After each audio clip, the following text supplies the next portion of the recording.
One man is being victimized by our own government. One man whom they fear, yet who millions love. One man who is willing to take the poison arrows of lawfare.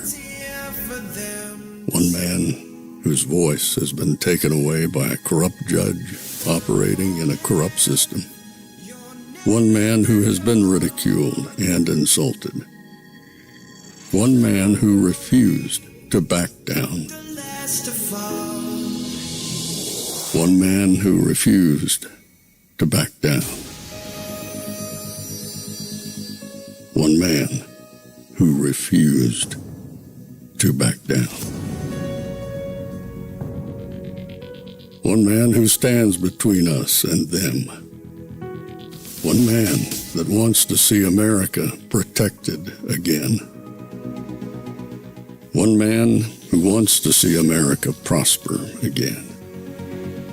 One man who understands that a man is a man and a woman is a woman. One man who understands and protects the blessing of life.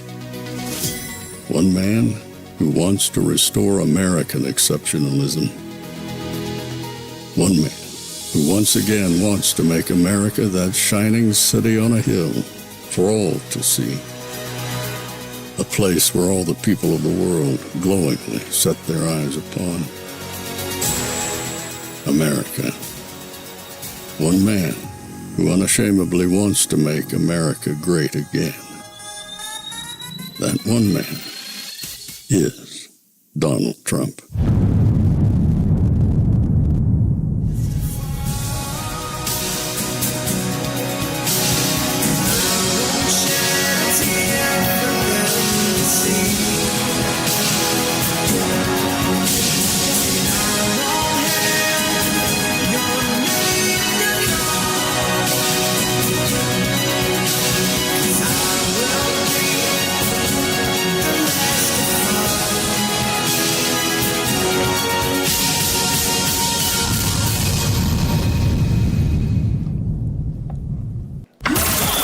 This is Fanfare with Barry Cunningham. Breaking news into the Fanfare newsfeed. Hey everybody, how you guys doing today? Just wanted to bring you a bit of breaking news before we get to the show.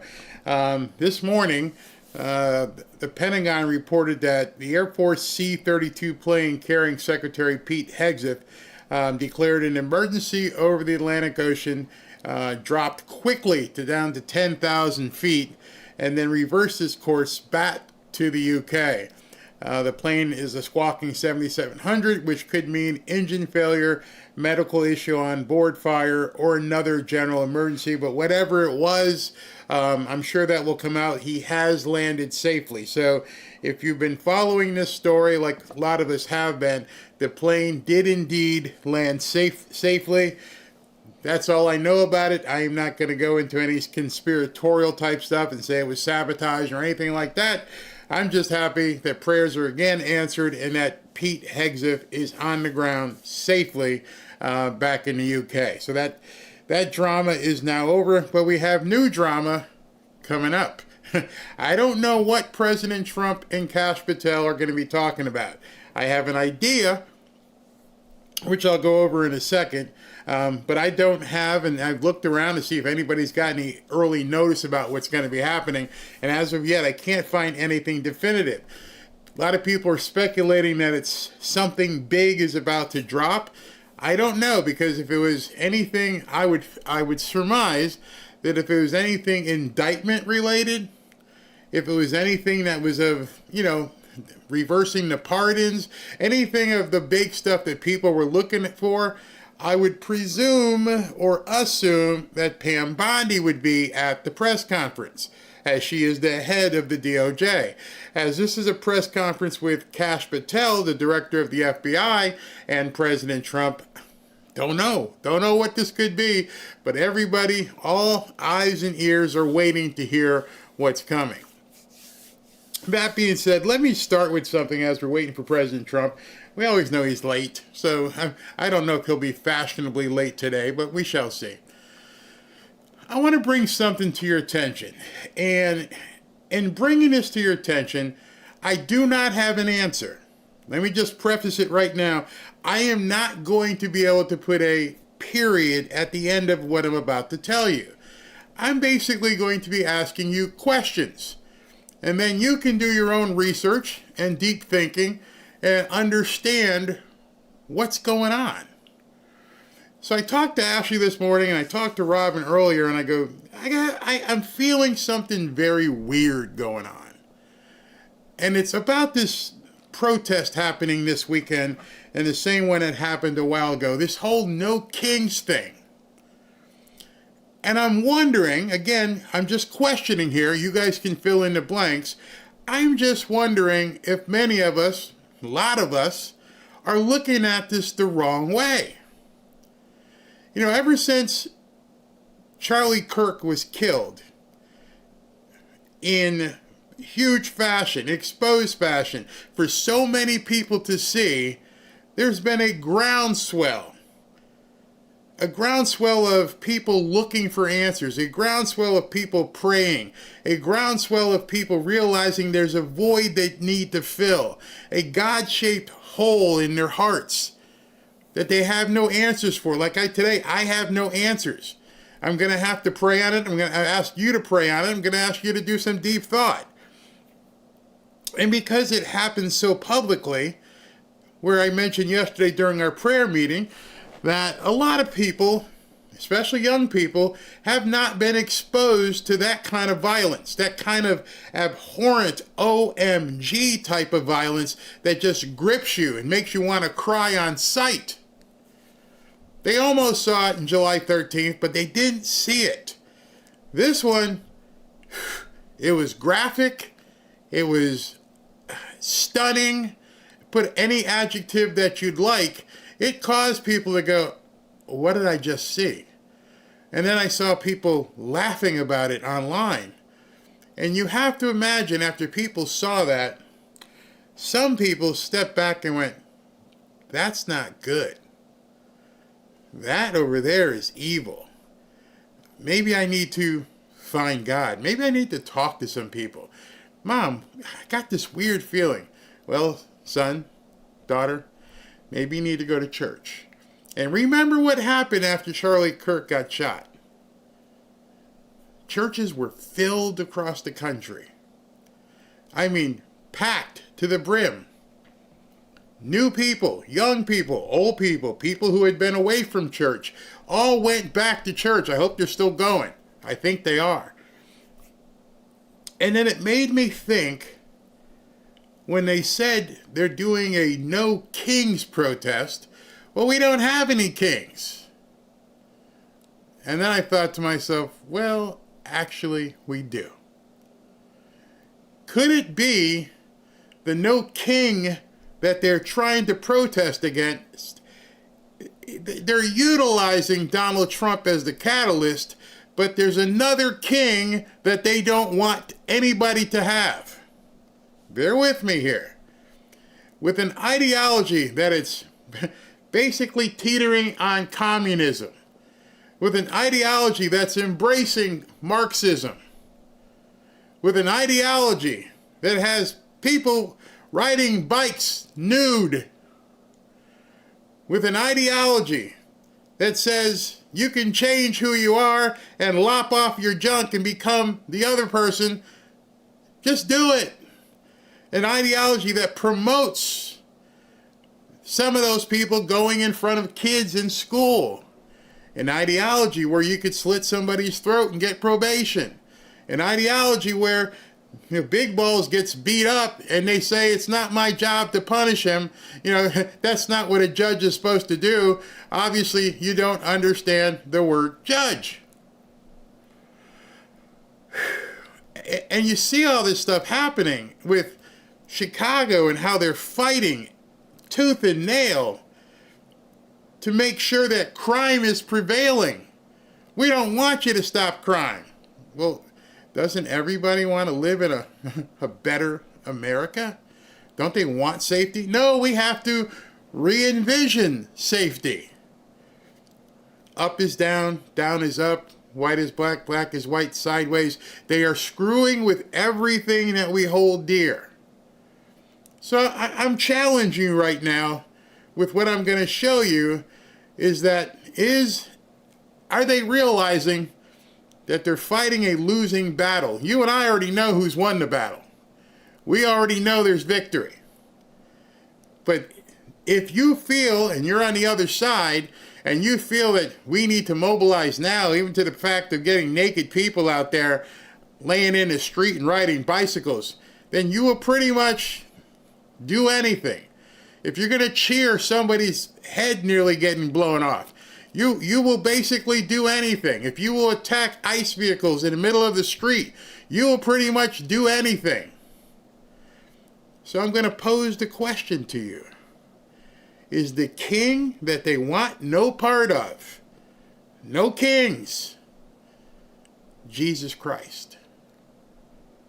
And some of you guys are probably sitting back like I was the other day and went, hey, did I get this wrong? Is that who they're after? Because we already know Trump's not a king. And so the entire naming of their festival, their protest, doesn't make any sense. We don't have kings here. You get to vote in 2 years, and then you get to vote in another 2 years, and so there's not a kingdom except one. I want to show you something, and I want to further this by showing you something I saw over the last couple days. Young Americans are leading a Christian revival across the country. Bible sales increasing over 40% since 2022. Religion app downloads surging nearly 80%. That increase since 2019. And Christian music Spotify streams up 50% from 2019. Our next guest. Those numbers can't be by accident. And obviously, they happened well before Charlie Kirk was killed, but the numbers still begin to just keep rising. When you look at those kind of numbers, which I'm sure other people on the other side have looked at, that's a problem. That's a big problem for them. Because everything they stand for is the opposite of what that is. There is no room for them in society if that continues to trend upwards. There is no possible way that they can do anything that they want if that continues in the trend that it's going right now. And now, it's not me, it's not you, it's younger people. The people that they tried to steal. Hey, you can do anything. You can be anything. There are no rules for you. This is the selfie culture, as Ashley told me, where it's all about me. Take the best picture. Hey, you ever notice how many people have been killed trying to promote self? Oh, I got to get that great shot. And off the cliff they go. Or check me out here and I get hit by a train. What kind of stuff motivates people to do things they wouldn't ordinarily do and then have to pay the ultimate price? And so as I was doing some research and watching what was happening and yesterday for prayer meeting, I'm seeing this stuff and going, hey, wait a second. Maybe we need to pump the brakes on or rather let the brakes go on all of this no king stuff. This is groundbreaking information.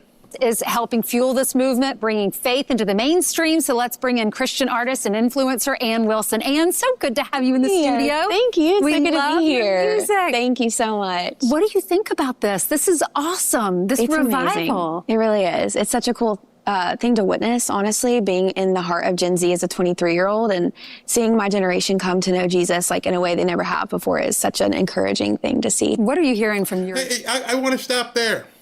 Seeing people my age come to Jesus in a way we've never seen before. Wait. I went to Catholic school. I was an altar boy. We all saw it. Sunday morning, get your butt out of bed, go to church. And there's an entire generation who are just waking up and going, hey, this church thing isn't bad. I've been bamboozled. I've been misled. I like being good.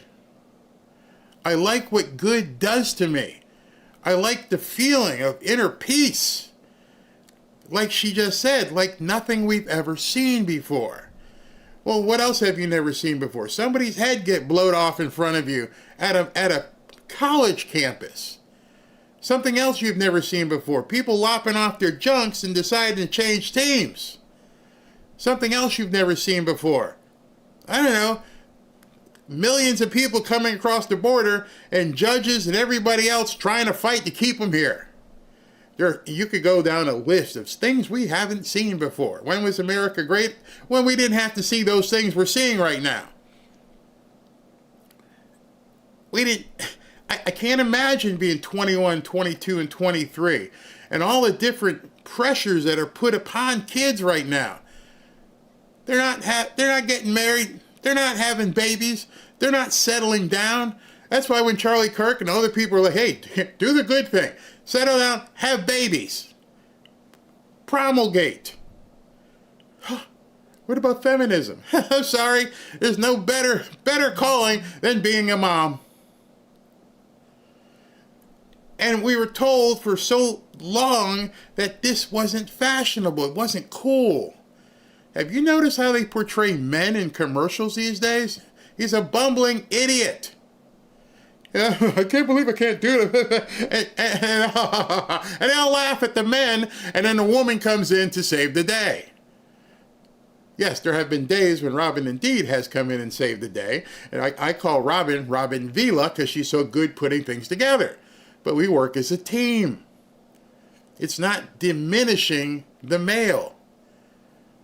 I knew there was a problem, and I don't want to hurt anybody's feelings here, but I was kind of concerned when they started showing me guys having hair buns. I'm like, what in the hell is that on his head? Oh, it's a hair bun.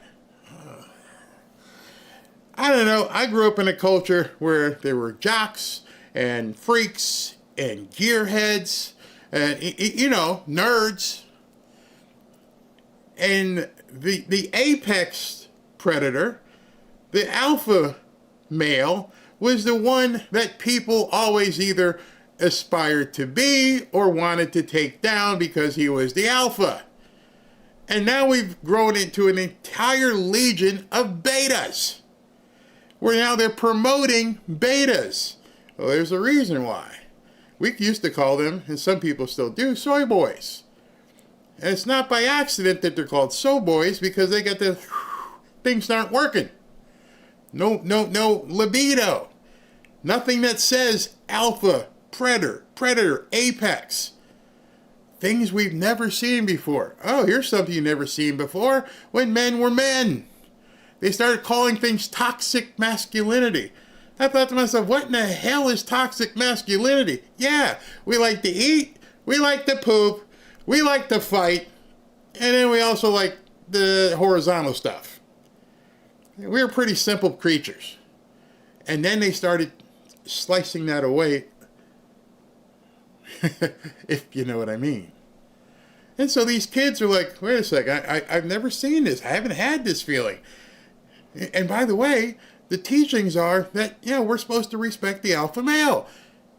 I mean, you males don't think it's something that somebody should just adorn you with. You got to earn that. But these kids are starting to realize there's something different, as she just said, that we're not used to. Generation, are a lot of people open about their faith? Because when we were growing up, remember our grandparents were like, two things we don't talk about. We don't talk about our faith. We don't talk about politics. Yeah. I feel like your generation, it's getting easier to talk about as generations move along. Yeah, it feels like that. Can you imagine that statement? Those of you who are my age or around it, it's getting easier to talk about religion. Huh? I went to a Catholic school. I played CYO. We played other Catholic schools. Everybody played the Catholic schools. The parochials, as they used to call us. Everybody knew we went to church on Sunday. What do you mean it's getting easier to talk about? How? How did it not become easy? Hey, what are you doing? Hey, after church, let's go ahead and get something to eat. All right, hey, what are you doing this Sunday? Hey, after church, let's go and play some basketball or some baseball. Hey, after church became our lexicon. We used to say that. You probably said it. Hey, what are you doing Sunday? Well, after church. because there was nothing before and nothing that was going to usurp. Church was what we did on Sunday mornings, and it was real easy to talk about. You talk about it Friday night. Hey, we're going to go play hoops? Well, yeah, after church I can meet you. And I was shocked here. I'm like, wait a minute, you're telling me these kids grew up in an era where it's not easy to talk about faith? Ooh, I didn't know that. Did you know that? And it's so funny, when I stop these videos, it's because things jump out at me. And I want you to think about it. You have a problem talking about faith? Well, I know most of you don't, because I get the emails. Barry, you swore, and you shouldn't be swearing. Okay, so I know you know what I'm talking about. None of this is a shock to you, except for maybe you realize there's a whole generation that are like, oh, we can talk about it now? When did you stop talking about it? When did the Democrats or the Marxists or whatever, when did it become unfashionable to pray, to make the sign of the cross? When did that become corny, not cool, fascist? You see, the labels are for a reason. The labels give them power. I believe that's Saul Alinsky number 4. You can look it up. I still need to do a show on Saul Alinsky's rules, because you guys need to see what they are, because now you'll recognize them being used. But I'm watching this 23-year-old woman say, yeah, now I can start talking about it now. And it shocked me, because I never knew we couldn't. Like, my generation is just, they're hungry for something real and something lasting to grab to. And so you felt that hunger. I'm pretty sure everybody around my age understands, we've gone through trials and tribulations as we've aged, and went, yeah, I remember that. I remember that hunger going, I don't know what I did. I don't know how I got here, but I can't get myself out. God, can you help me? And we knew to do it. It was second nature. I'm like, what do you mean? I felt that hunger. I felt that thirst.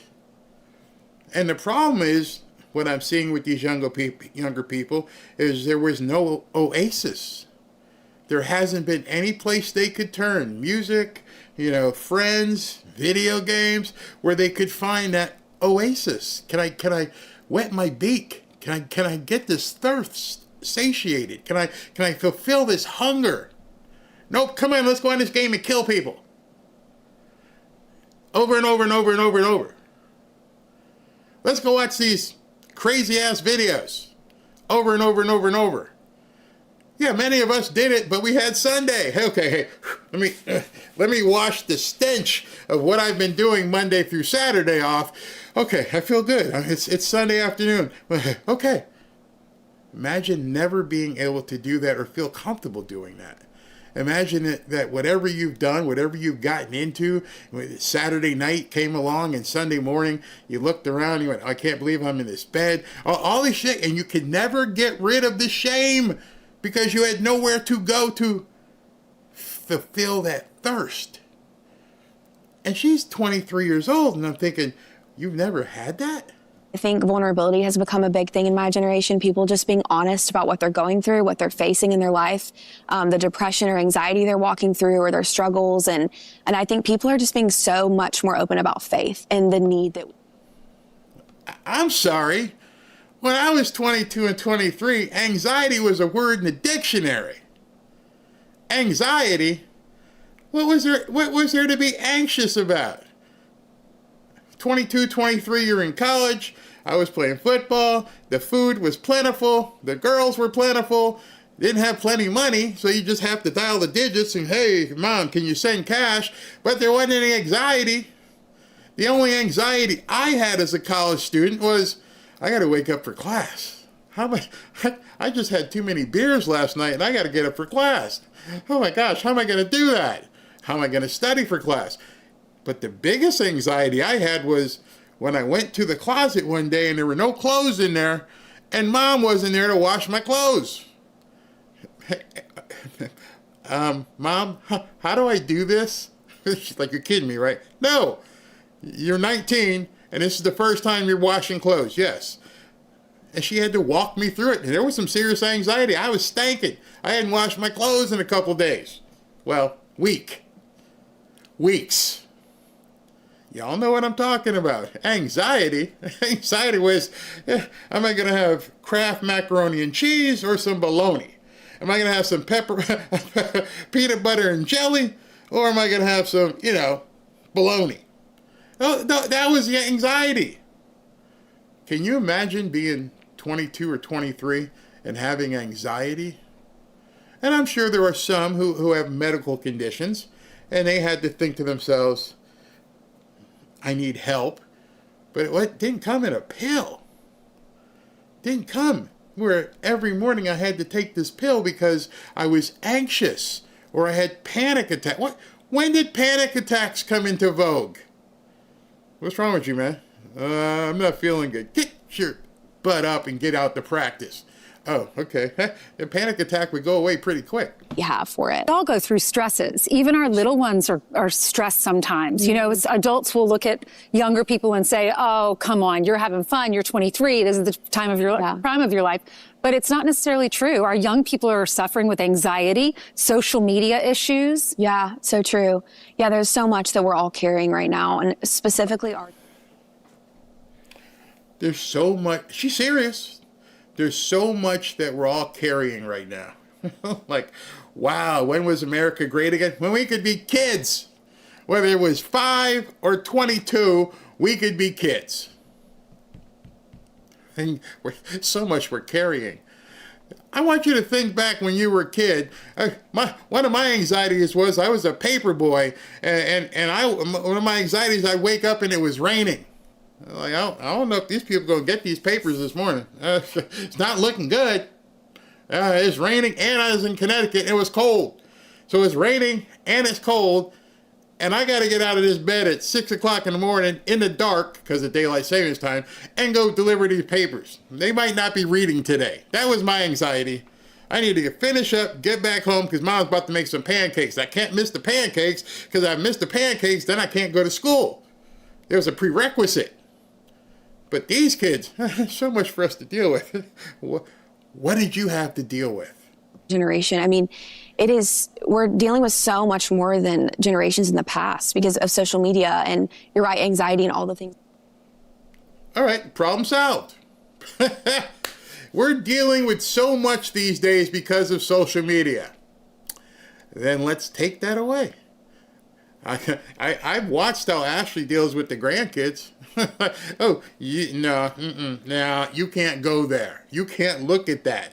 Oh, you can't access that. See, that's one of the, she just gave you the answer. We're going through so much because of social media. You mean all the fake stuff? That come with that. And so I think that song is relatable for anyone in any walk of life, but specifically my generation. It just feels like we're carrying a lot right now. And it's amazing to see how more people are turning to faith. I don't know if that's the Charlie Kirk effect, if that's just younger people facing so much anxiety and issues with social media, but so many of the younger generations, they're the ones, if you look at the stats, are going back to church. A lot of young people feel hopeless and you need something bigger than yourself. Do you think this generation really has it harder? Because, I mean, that's what I keep hearing. Okay. Do you really think that this generation has it harder? I guess that has layers to it. Because most of us, the hard part that we had was dodging belts or spoons or other devices that Mom would come up with to implement pain. Dad pretty much went, you're on your own, man. I'm going this way. Mom's got something for you in the house. How am I going to get through it? I was 6'2", 275 pounds as a senior in high school, and my mom was 5'9", 5'10", with a good pair of shoes, maybe weighed 140 pounds, and that teacher would say, I'm calling your mom, and I would go, oh, please don't do that. What would you like me to do? Anything. Don't call her. She's horrible. She's going to hurt me. And people, I used to tell my friends, they're like, I seen your mom. What in the hell are you talking about? How's your mom going to hurt you? She's going to hit me, and then she's going to tell me I don't get any dinner. That's how she's going to hurt me. True story. I got to eat, man. Got to eat. But you think this generation has it harder? I don't. This generation basically has all the creature comforts of home, most, without all the pain that we had. You can't even whoop up on a kid, supposedly. They call the police. I'm going to get you arrested. Oh, you can't talk to me like that. You disrespect me. How's that happening? You watch the movies. You see a father or somebody go in a kid's room. Oh, Dad, you didn't knock. I stopped the television. I'm like, Robin, did you hear that? Yeah. She goes, if it was in my house. It's like, you're right.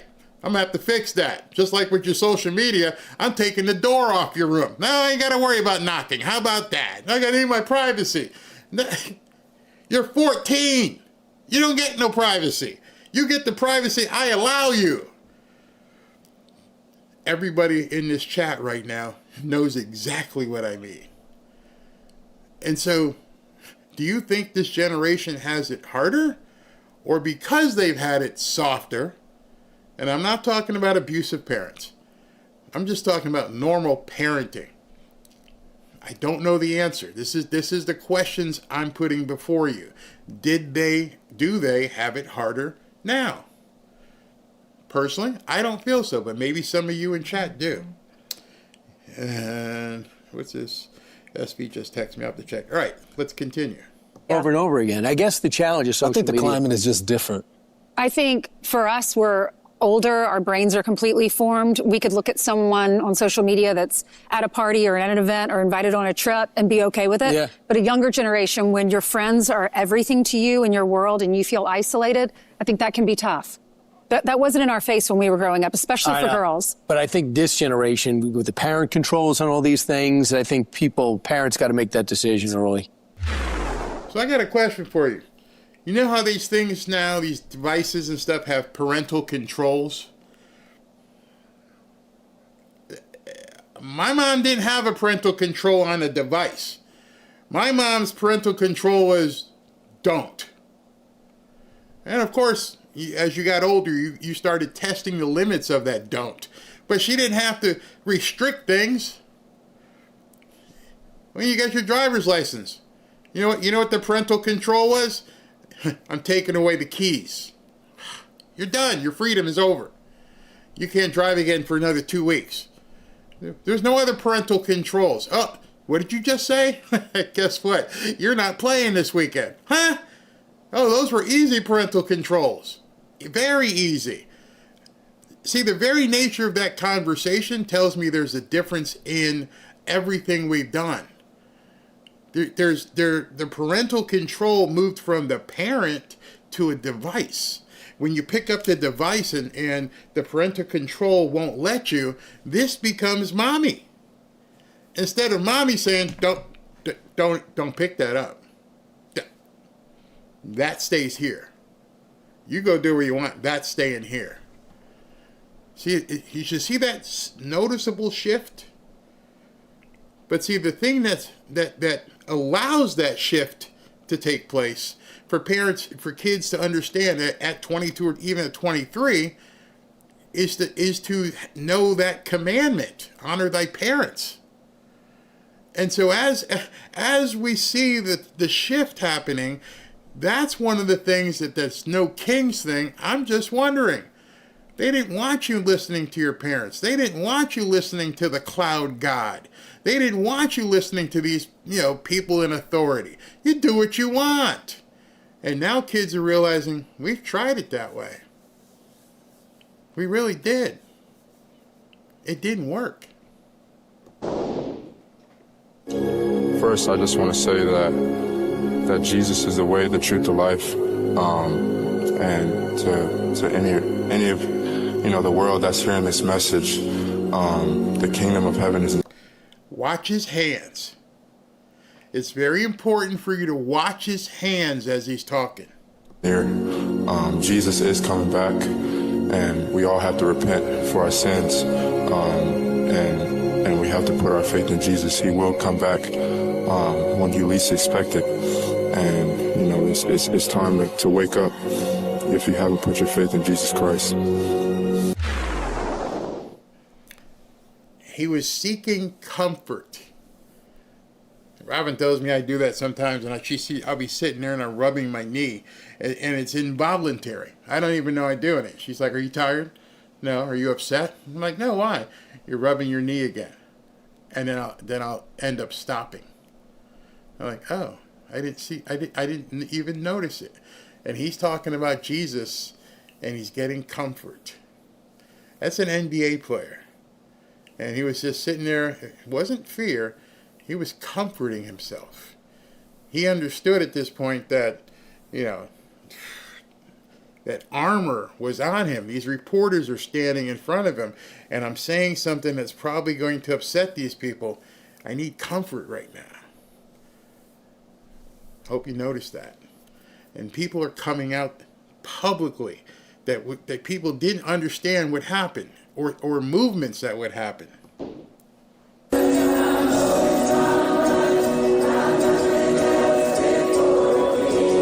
Did you hear that verse? Fit for a king. How many times have you gone to church recently and sang this song and it didn't jump out at you? Fit for a king. Well, if there's no kings, then what are you guys singing about? And this is at the University of South Florida, over on the Tampa side of South Florida here. And there's 6,000 kids in this auditorium or stadium.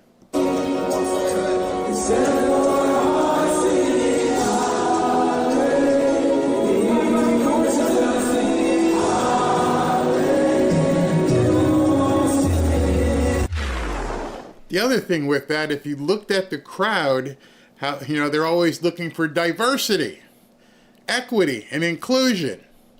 Where's the best place for DEI? Diversity, equity, and inclusion. DEI is a church. It is diverse.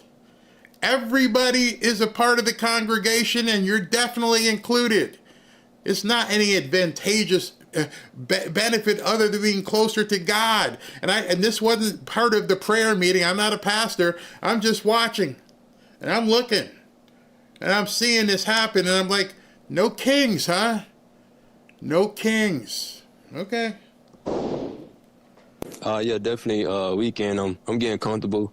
All glory to God. Really. I just got baptized Friday, so this whole weekend been amazing for me. I just got baptized on Friday, and it's amazing. I'm not trying to convince you. I'm not trying to proselytize to you. I've taken the time, as we're waiting for President Trump, for you to begin asking the question. What is this No Kings protest really about? What are they advocating? Who is going to be attending? What kind of people will be attending? Because we couldn't attend. You understand that, right? None of us could possibly attend. You have to realize almost everybody, probably everybody, unless the ones that are stupid, that are attending this know that, there is a king. There is most assuredly a king. And there's nothing you people out here can say, nothing at all that you can do that can change that. I don't care if you have 1 million people Saturday screaming about there are no kings. There will be about, a couple 100 million will tell you, yes, there are. And that's something they can't fight. They can't change it. When President Trump was talking about he doesn't know if he can go to heaven, that showed me the man is starting to be humble. A billionaire gets whatever he wants. Yeah, I can go to heaven. What I got to do? Any papers I got to sign or something? I got to put up a statue. For the first time, that man basically doubted whether or not he was worthy. The president bowed to a king. So don't tell me there's no kings. And don't tell me that this protest is political. This protest is clouded and shrouded with much more meaning behind it. They realize, in my opinion, they are losing the battle. And these souls are going towards Jesus, not Trump. Those football players and basketball players that I showed you, the arena filled with 6,000, they weren't MAGA hats. They were serenading and worshiping the true king, the one that the left can't possibly have. They cannot allow people to have worship for that king. It destroys their entire ideology. And if you think I'm wrong, think of the pillars of their ideology. And one by one, you're like, oh, can't do that. You definitely can't do that. Oh, heck no, that you can't do. And the more people who worship the true king will realize the exact same thing, and then they've lost their hold. So I want you guys to think about that. I'll come back and show you something else about no kings that you probably didn't know as well. But, think about that. Let me know what you think in the chat. We'll take some comments as soon as I get back with this from... Oh, by the way, if you haven't been checking out, I think I posted it. If you're not paying attention to what's happening in the stock market, and gold, and silver, and you're spending time on other stuff, you're really, really missing out. It's genius. It's pure genius. America is the country that started the AI race. And as President of the United States, I'm here today to declare that America is going to win it. We're going to work hard. We're going to win it. Why do so many financial experts call silver the most undervalued asset today? Because silver is essential to the future, from solar tech and electric vehicles to the explosive growth of artificial intelligence. Demand is rising fast, and yet silver is still trading at a bargain. With billions pouring into AI, silver prices have only one place to go, and that's up. In fact, silver may be the most overlooked asset class in financial planning. The opportunity for silver is well documented. The market for silver could double or even triple by 2026. You see, I believe in hard assets like this bar of silver. You can hold it in your hand, you can put it in your IRA, you can put it in your home safe, and relative to gold, it's very affordable. That's why I urge you to call my friends at Lear Capital and get their free report, The AI Revolution, and see why silver prices could be set to soar. Call 800-601-5430 or go to learberry.com. But don't wait. We all know. We've seen it. The government can print lots and lots of dollars, but they can't print silver. All right, so I do want to address something else real quick before I start taking your comments. And one of the things is what's going on. Well, not one of the things. The thing is what's going on with our mods here, who do a fantastic job keeping this community, this fanfare family that we've come to know, keeping this family safe, drama-free. And occasionally, some of the people are given a timeout. Hey, think about what you just typed. Think about what you just sent as a comment. And then they'll come back and start again, and at that point they are shown the door, theoretically. And I get emails from people all the time. I didn't do anything. And you did something. You might have said something, and then somebody pointed it out, and instead of realizing I need to take a step back, you came back and did the same thing. And now there's some obvious trolls, people that come in and they hate Israel and all that kind of stuff. But I'm talking about people who want to be here but don't like conformity. And unfortunately, I value not conformity, but people getting along and being drama-free. And so the mods, and they do a great job, and you'd be surprised how autonomous things are. I don't see all the comments. I see very few. Like when I'm looking at the camera, I obviously can't see the comments. And then once President Trump starts talking and I put the comments on the screen, it's on automation. I don't control that. But I'll get the emails from people like, I didn't do anything. And I would say to them, what'd you say? And they can never tell me I didn't say anything bad. See, there's a definition for bad. You may not think it's bad because that's what you posted. Other people may find it bad because it offends them. And so, as you know, I just spent a good amount of time talking about the true king. And there may be people who aren't Christians in here. I understand it. But it doesn't give you license to denigrate other people's faith. It doesn't give you license to denigrate anybody at any time. And so it's not me. There are people here who are watching this and they're like, hey, that wasn't nice to say about X, Y, or Z. I don't really have any problem with anything that the mods are doing.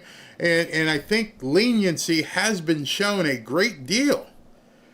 And so if you don't want to get timed out, if you don't want to get booted unceremoniously, just chill with the negativity.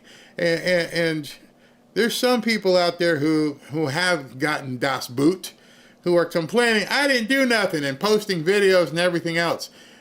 You know what that does? It means they were right. It means the mods were right. It means your mentality, whatever happened, however it's gotten there, you're no longer someone we want to have in this community. It's just how it is. And so please be respectful, not necessarily always about me, but the other people. I can't tell you how many times I've got an email, Barry, you swore again. I'm like, you're watching everything, huh? Yup, we're watching everything. And I have to respect that because people are giving me their time.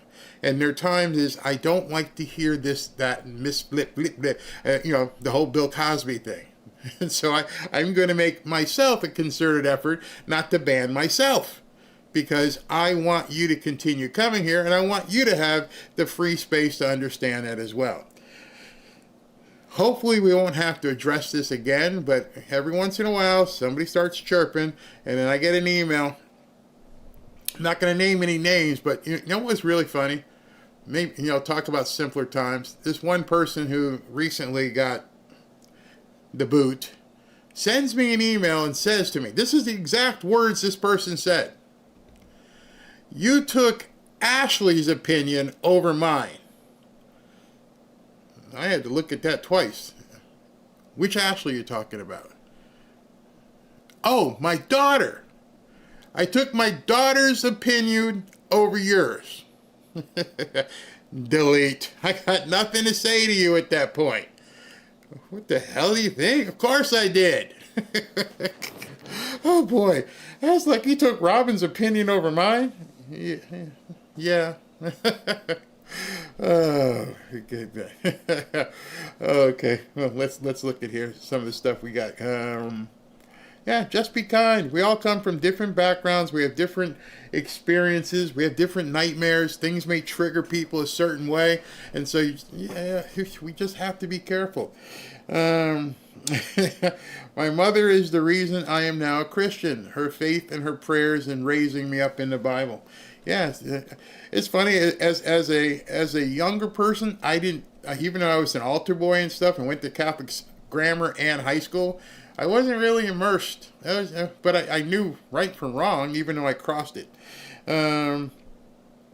Let's see here. Barry's getting so much better. He used to drop F-bombs. Yeah, I did. I had to get the spanking, and I got the spanking, and I was like, okay, I can't do that. What type of father stands up for his? I hope that was a joke, or the other way around. What type of father doesn't stand up for his child? Oh God, it's funny. Opinions are like belly buttons. Everyone has one. Yeah. All right, so I might have to ban. Oh gosh, some of you guys are really funny. All right, President Trump isn't up yet. It's 3:20, so he's obviously 20 minutes behind at this point. But I am prepared. I make sure at this point that I prepare myself just in case President Trump isn't ready to come out, or Caroline Leavitt, or whoever else. So let's continue. In case you guys didn't know, yesterday, her name? Pam Bondi appeared on Sean Hannity, and she did a quick interview, and I'll let this play a little bit, and there's some things I want to talk about what's going on. The Trump administration, they're dedicated day in, day out with making America safe again. According to the Attorney General, Pam Bondi, quote, in D.C., look at this, a total of 4,358 arrests have been made and 413 illegal guns have been seized. In Memphis, look at this, 854 arrests, 180 illegal guns seized. Well, that wouldn't have happened had President Trump not helped out. As you look at this, and those are actual confirmed stats, I've seen them in a couple of different places.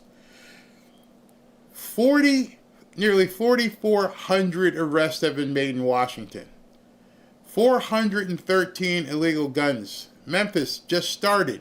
They're already at 854 arrests with 180 illegal guns seized. Who would be against that? Who would be against cleaning up the streets so that the average person could come and go, shop, dine, go to a movie without wondering if some idiot was going to jump around the corner and give me your pocketbook or just shoot you for the heck of it? Who would be against that? Well, obviously, really, really, really bad leftist governments. Brandon Johnson, J.B. Pritzker, who are doing everything possible to make sure that crime continues in these cities. So much about caring for the minorities, huh? Keep in mind, these are two cities working hand in hand with the Trump administration and the National Guard to get criminals off the street, to save lives so people can live safe and secure. But in Illinois, Governor J.B. Pritzker, so many other Democratic leaders there are more worried about optics. Anyway, here now with reaction is U.S. Attorney General Pam Bondi. Great to see you. How are you? Great to see you, I only get to see you on satellite, so it's good to see you in person. You too. Let's talk about the overall problem.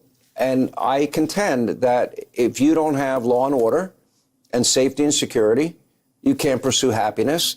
Right. 4,000 dead under Pritzker. What's your reaction to him?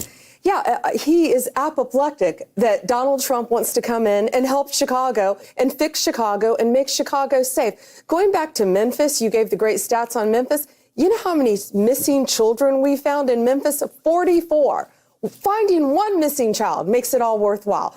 44 missing children. By the way, what is a missing child? A missing child is a missing child who's been taken away from their parents, abducted children who are on their own, all under the age of 18, teenagers and younger. 44 missing children. Some have been taken by non-custodial parents, but 44 have been recovered. Finding one is enough to make it all worthwhile. And then you take that to Chicago. They had 571 homicides last year. Pritzker should be begging Donald Trump to come in. And, on what you said about Memphis, we have Mayor Paul Young working with us. He's amazing. He's a Democrat. He wants to make Memphis safe. Right here in D.C., Sean, look how safe D.C. is now because of Muriel Bowser working with Donald Trump.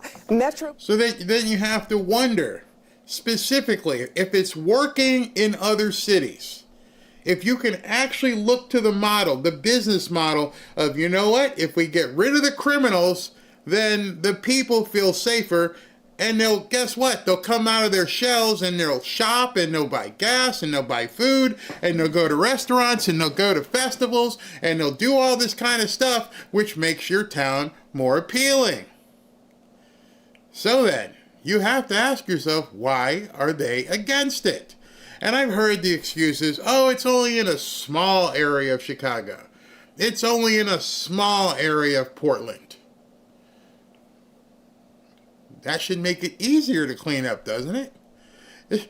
I know if I got a cut on a small area of my leg, I wouldn't just sit here and go, I'm only bleeding over here.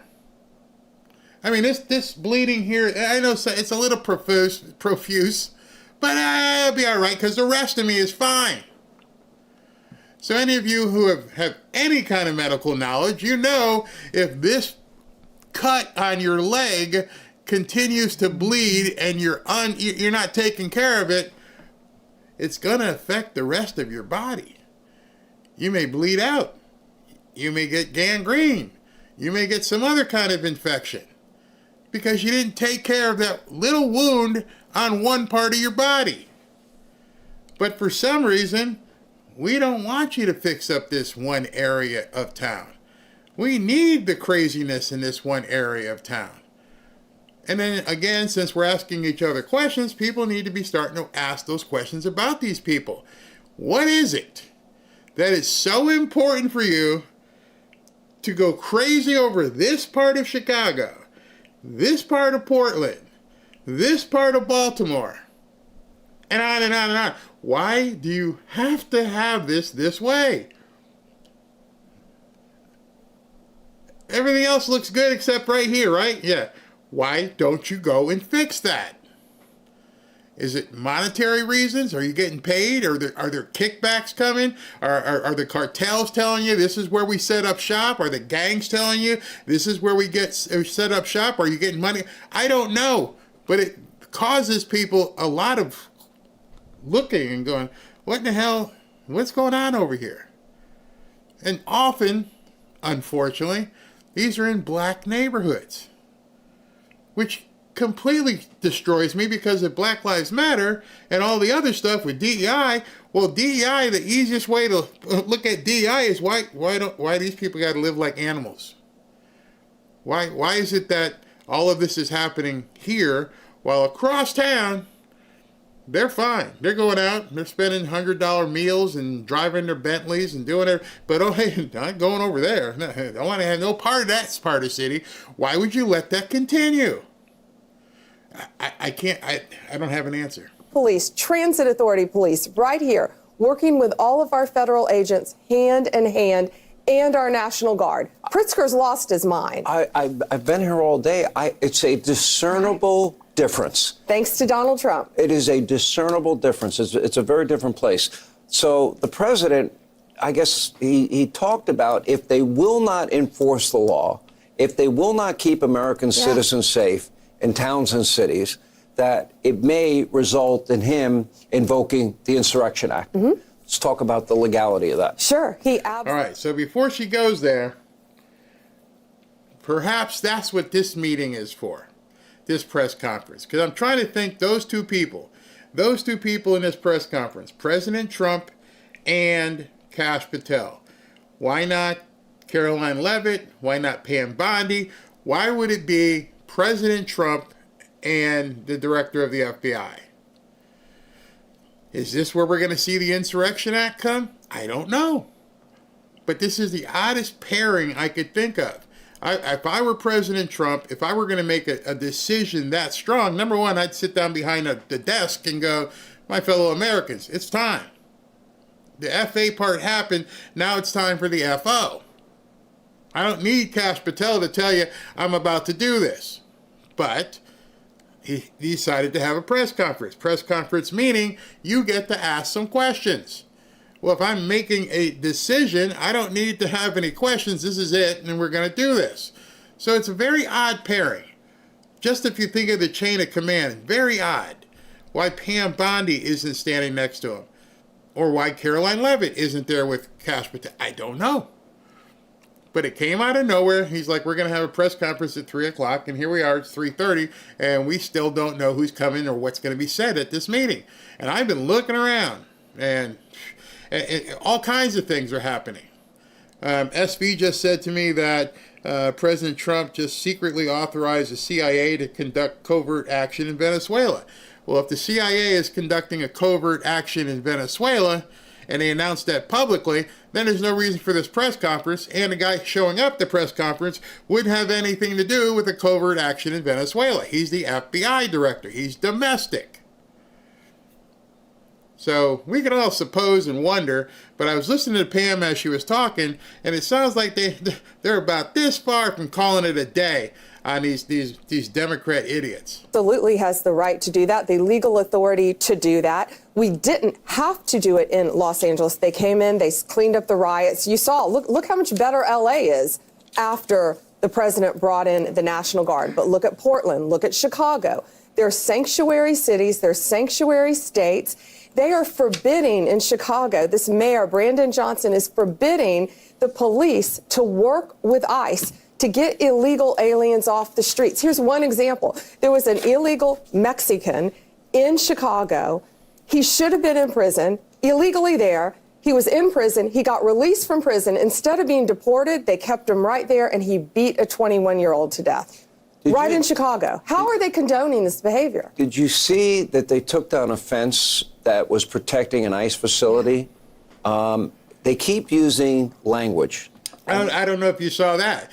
There is another one of these liberal district judges who said, no, you can't have a fence of protection out inside of this building. Well, you understand then what I'm going to have to do next is I got to protect the building and these people, then I'm probably going to have to send in the Marines. You're telling me I can't put up a fence. You're pushing a little bit far here, people. Language does have an impact on people. And when you call people Nazi, a fascist, Gestapo, Gestapo-like tactics, etc., does this not have an impact on people? Do you dehumanize them to the point where you can convince maybe unstable people that they're doing the will of God if, they challenge and take them on? Well, sure, and that's one of the things about Antifa. You've heard President Trump say multiple times they are organized, they are a criminal organization, and they're very organized. You're seeing people out there with thousands of signs that all match, pre-bought, pre-put together. They're organized and someone is funding it. We're going to get to the funding of Antifa. We're going to get to the root of Antifa, and we are going to find and charge all of those people who are causing this chaos in Portland and all these other cities across our country.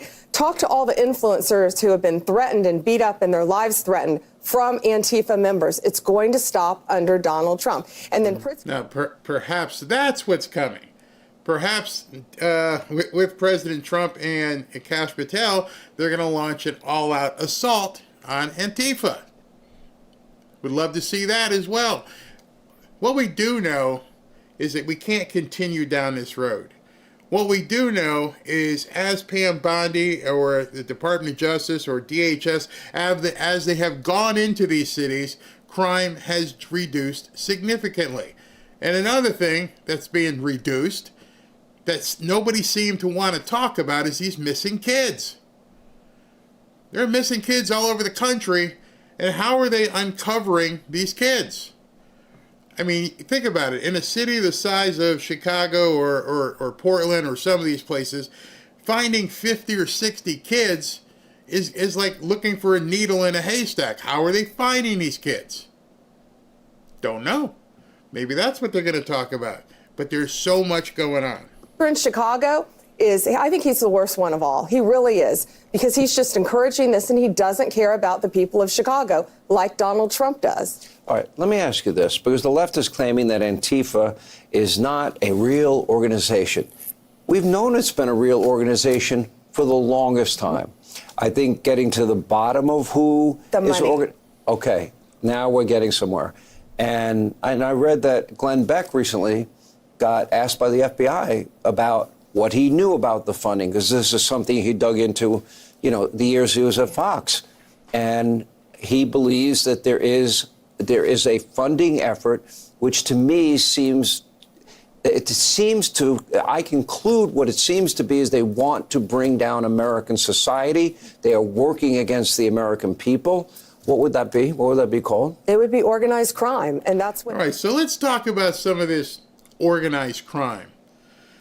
I want to show you something, since we were talking about the No Kings earlier. Somebody else had brought this to my attention, and I'm going to bring it to yours.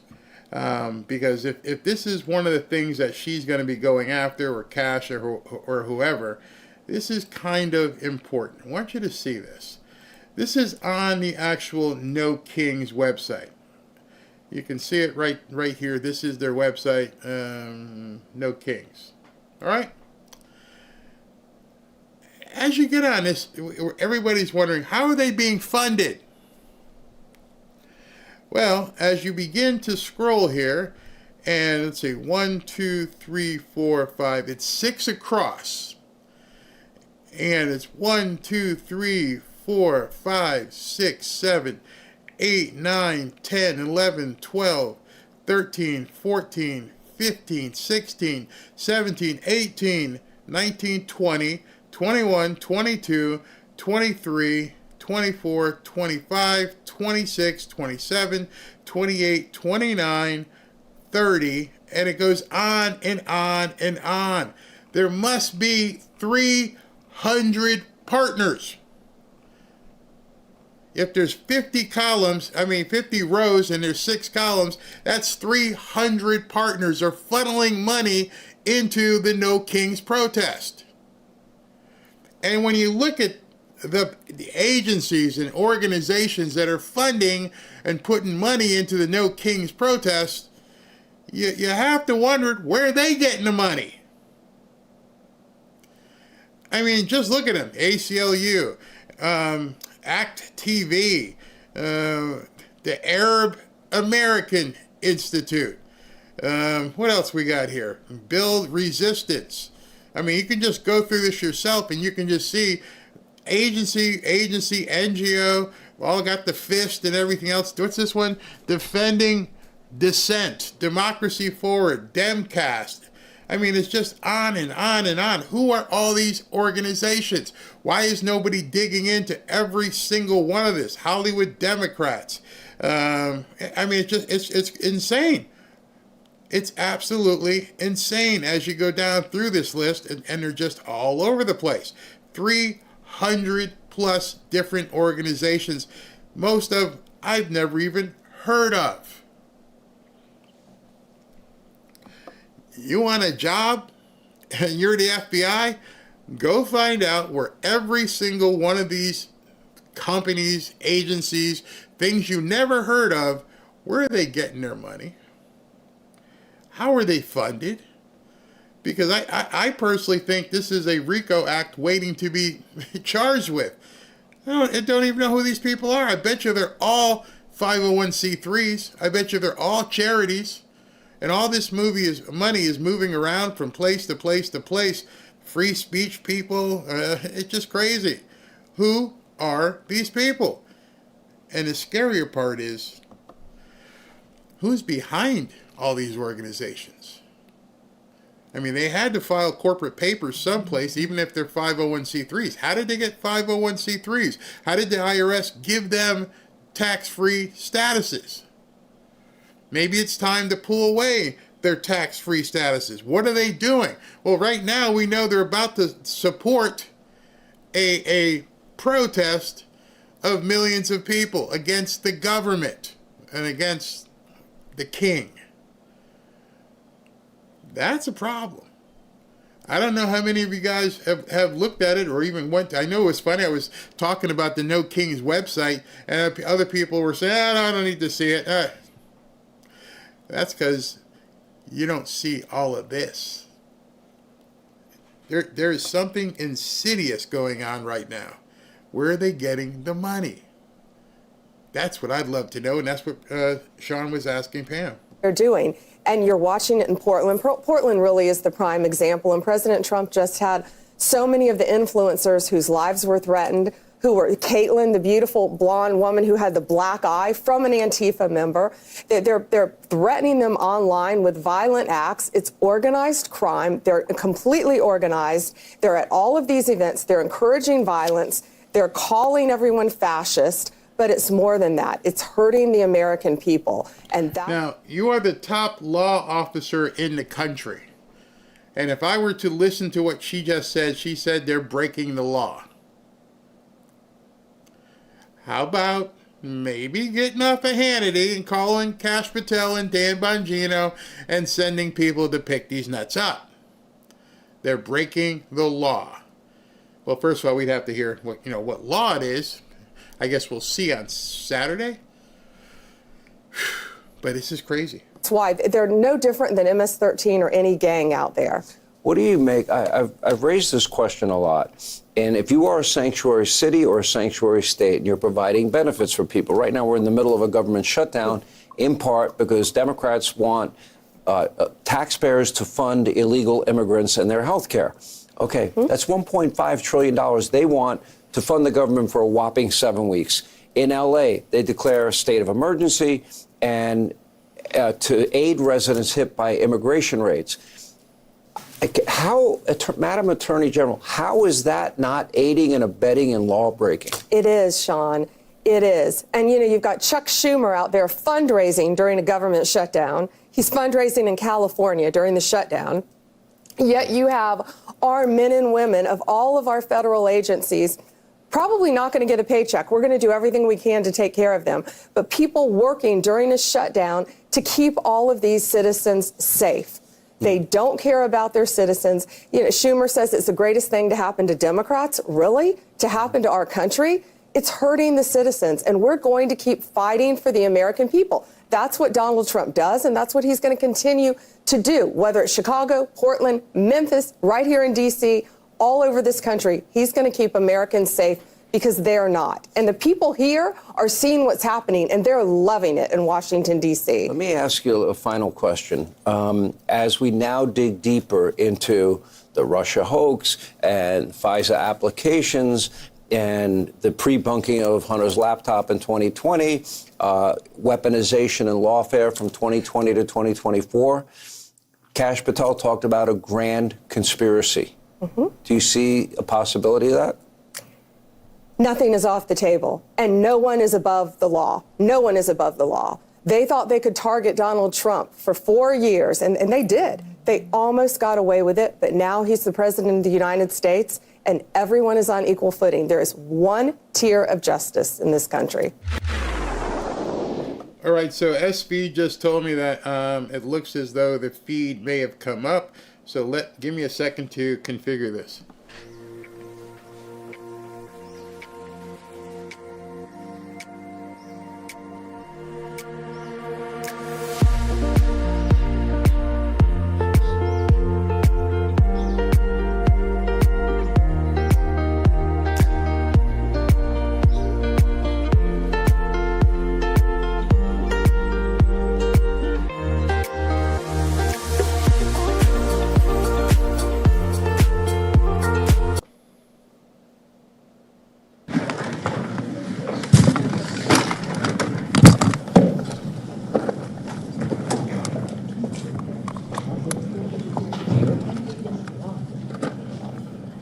Well, thank you very much, everybody. It's great to be in this beautiful Oval Office.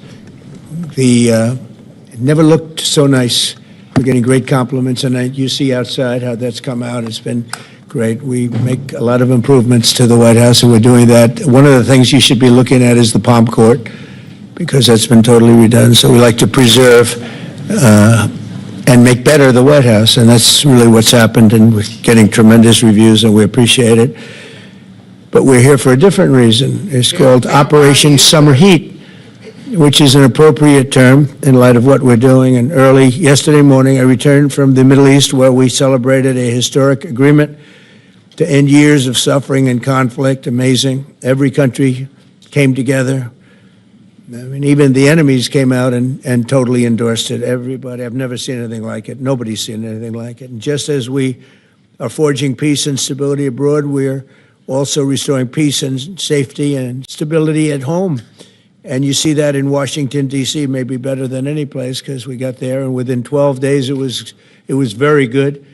And within 30 days, it's been as safe as any city in the country. It's been great. Took out 1,700 people, got them out. These are career criminals in many cases, and people that shouldn't have been allowed in by the Biden administration. Historically, the summer months have been a time when violent crime soar, as you know, but not under President Trump. Today, we're announcing the results of a sweeping law enforcement effort known as Operation Summer Heat. We were in many cities that people didn't know about. We kept it a little quiet, and it had a big impact, and you'll hear that in a second. But over the past few months, FBI offices in all 50 states made crushing violent crime a top enforcement priority. That's what they did, rounding up and arresting thousands of the most violent and dangerous criminals. And these are among the most dangerous and violent people in the world. They were allowed, in many cases, not in all cases, but in many cases, they were allowed in by a very foolish, actually stupid, open border policy. Just anybody could have come in. They emptied out their jails, their prisons, their mental institutions. They emptied them into our country. And the people behind me have done an incredible job, because if we didn't have that administration, it would have been so much easier They allowed millions of people in this country that shouldn't have been allowed, including over 11,000 murderers, half of whom murdered more than one person. And many of them are gone now, or they're put in prison because we don't want to have them come back. So we literally put them in our prison, which we don't want to do. But we bring them back to their countries. Working with state and local partners, the FBI arrested over 8,000 violent criminals during the course of this period. In major cities like in New Orleans, Nashville, we saw a 250% increase in arrests. And we really went after the bad ones. These include 725 individuals wanted for violent crimes against children and murderers. These arrests are in addition to the work of our historic federal task forces that Make D.C. Safe Task Force has been unbelievable. I mean, the job they've done, it's incredible. And it's been so nice because so many people, they're going out to dinner and they're having dinners. They didn't go out for 4 years. And now they're going out 3 times a week. Restaurants are opening. Restaurants are full. And usually that means a lot of good things. But restaurants that were closed are now opening up. And everybody's happy. It's nobody's ever seen anything like it, actually. And everybody feels safe. You can have a child walk right through the middle of Washington, D.C., and nothing's going to happen. We were losing more than one person a week in Washington. They're being killed on an average of over one a week. The Make D.C. Safe Task Force has been incredible. And the Make Memphis Safe Task Force is having very similar results. It's much earlier, but we've been there for a week and a half, but I'm hearing the results are pretty incredible, and you'll hear about that. They're mobilizing more than 20 federal agencies for the largest law enforcement operation targeting violent criminals in American history. As a result of these efforts, violent crime declined nearly 20% nationwide compared to the same period last year, and it was the safest and most peaceful summer in 2 decades. And honestly, we haven't really even gotten going yet. If we didn't have to fight all of these radical left governors, we could have had Chicago taken care of, as an example. They had, in a short period of time, 4,000 murders in Chicago, and we have to listen to this man stand up and say that we're bad people. And the people of Chicago are walking around with MAGA hats. You have women, beautiful black women, walking around with MAGA hats. Please let the president in, and we don't care how he does it.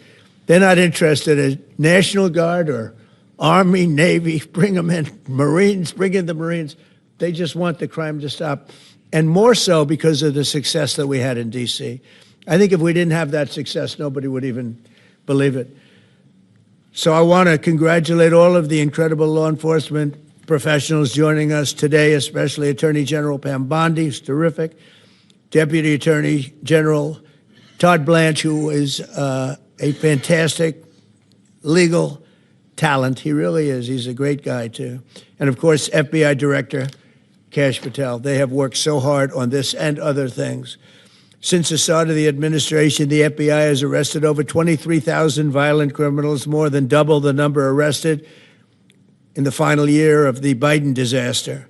The FBI has also destroyed or severely disrupted more than 170 organized criminal enterprises and gangs, 1,600 of the most violent gangs, and confiscated over 6,000 illegal firearms. And they've tracked down and arrested 4 fugitives on the most wanted list, 4 of the most wanted. Actually, 2 of them were the most wanted fugitives in the world. There's still much more work to be done, which is why the FBI continues to work alongside the Department of Justice, the Department of Homeland Security, and the Department of War to defend. And Pete Hegseth has been fantastic, by the way, on this too, on other things, but on this too. To defend law and order and combat violent crime, arrest illegal aliens, and make American cities the safest in the world. And when I campaigned, I talked about crime, but I never knew that we were going to get into it like we did. You know, I mean, I used to watch these cities with the murders. Chicago recently had one deal where they had 11 murders in one weekend, and they said, well, yeah, but it was a holiday weekend. They actually told me that was the reason, like it was okay because it was a holiday. It was Labor Day. These people are the worst. They really have to, they better, I tell you what, the people in Chicago and the people in places like that can be fixed. At some point, it gets to where you can't fix it anymore. It's too far gone. And we have some cities like that. But these are great cities that can be fixed. I'm going to be strongly recommending, at the request of government officials, which is always nice, that you start looking at San Francisco. I think we can make San Francisco, there's one of our great cities 10 years ago, 15 years ago, and now it's a mess. And we have great support in San Francisco, so I'd like to recommend that for inclusion, maybe in your next group. You'll get great support. Every American deserves to live in a community where they're not afraid of being mugged, murdered, robbed, raped, assaulted, or shot. And that's exactly what our administration is working to deliver. I didn't realize I was going to make this such a big factor in the administration. I didn't really campaign. I campaigned on crime, but I never thought we'd go into every city and take a really safe city that we've all been living with for years and make them safe. And now it's like a passion for me, and it's a passion for the people behind me. So I didn't get elected. I did get elected for crime, but I didn't get elected for what we're doing. This is many, many steps above. And I want to thank Stephen Miller, who's right back in the audience right there. I'd love to have him. I love watching him on television. I'd love to have him come up and explain his true feelings, but maybe not his truest feelings. That might be going a little bit too far. But Stephen, thank you for doing an unbelievable job. And the people of this country love you, I tell you, and they love what you say about crime and stopping crime.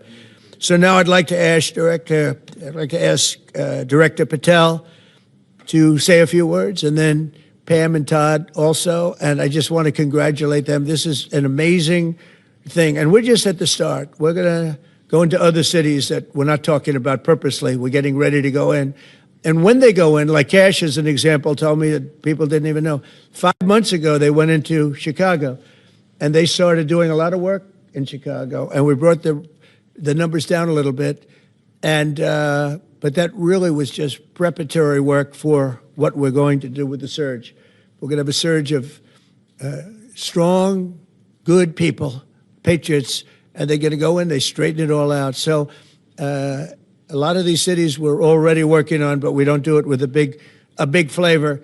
But in a little while, you're going to see some numbers that you're not going to believe. And I think you'll probably start with Memphis, because I'm hearing the numbers are much quicker than we even thought possible. But again, D.C. it speaks for itself. Chicago is going to be okay. We're going to save Chicago. And I told you, and I told them, a very respected man, the head of the Union Pacific, said, "Sir, save Chicago. It can be saved." And the way he said it, it was like, can you believe it? We're trying to save Chicago. But I understood exactly what he wants, and that's what we're going to do. We're going to save all of our cities, and we're going to make them essentially crime-free, like other countries have crime-free. If you go all over the world, you go to the world, you hear Afghanistan and you hear all these different places. Our crime in certain cities is worse than anything they can even imagine. And we're not going to have that any longer. It's going to stop, and it stops right here. Kash, please. Thank you, Mr. President. What I'd like to do is just highlight some of the outstanding work that the men and women of the FBI have been doing. And thanks to your brave leadership and the mandate you were given by the American people to not only defend the homeland but crush violent crime, you tasked us with our great partners at the Department of Justice and the Attorney General and the Deputy Attorney General to start making arrests and bring prosecutions and safeguard our cities. And you said it, this is just the beginning. In just 7 months, I hope the media takes a look at every one of these charts, because these are the best numbers for fighting crime in U.S. history, and it's only 7 months in.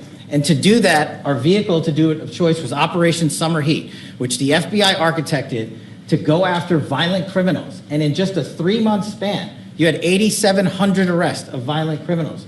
You had 2,200 firearms seized off the streets permanently to safeguard our communities. You had 421 kilograms of fentanyl seized. Just to put that in perspective, that's enough to kill 55 million Americans alone. You had 45,000 kilograms of cocaine seized, and thanks to our Department of Justice partners, you had 2,100 indictments in 3 months, from June to September alone. Mr. President, that in and of itself would be historic for a 4-year presidency. You did that in 7 months because you let good cops be cops, and you partnered us with the right people at the Department of Justice to put the handcuffs on and bring them to court and put them in prison. And if that weren't enough, when you look at the year, for the entire 7-month period that we're talking about here, if you look at the past 4 years of the Biden administration, 16,000, 17,000, 15,000, 15,000. That's the number of arrests year over year of violent felons in this country for the Biden administration. Mr. President, in 7 months, you have 28,600 arrests of violent felons in just 7 months alone because of your leadership and the dedication of the men and women at the FBI who want to go out there and do the job they were prevented from doing because that department used to be weaponized and politicized. And this is what happens when you take out the fangs of weaponization. This number is historic by every metric. 28,000 people have been arrested, violent felons alone. And then when you go over there and look at some of these charts, if you don't mind, I'll just hop over here. Look at the metrics for not just violent crime, but the homeland. Mr. President, during your administration, the FBI has found and located 5,400 children.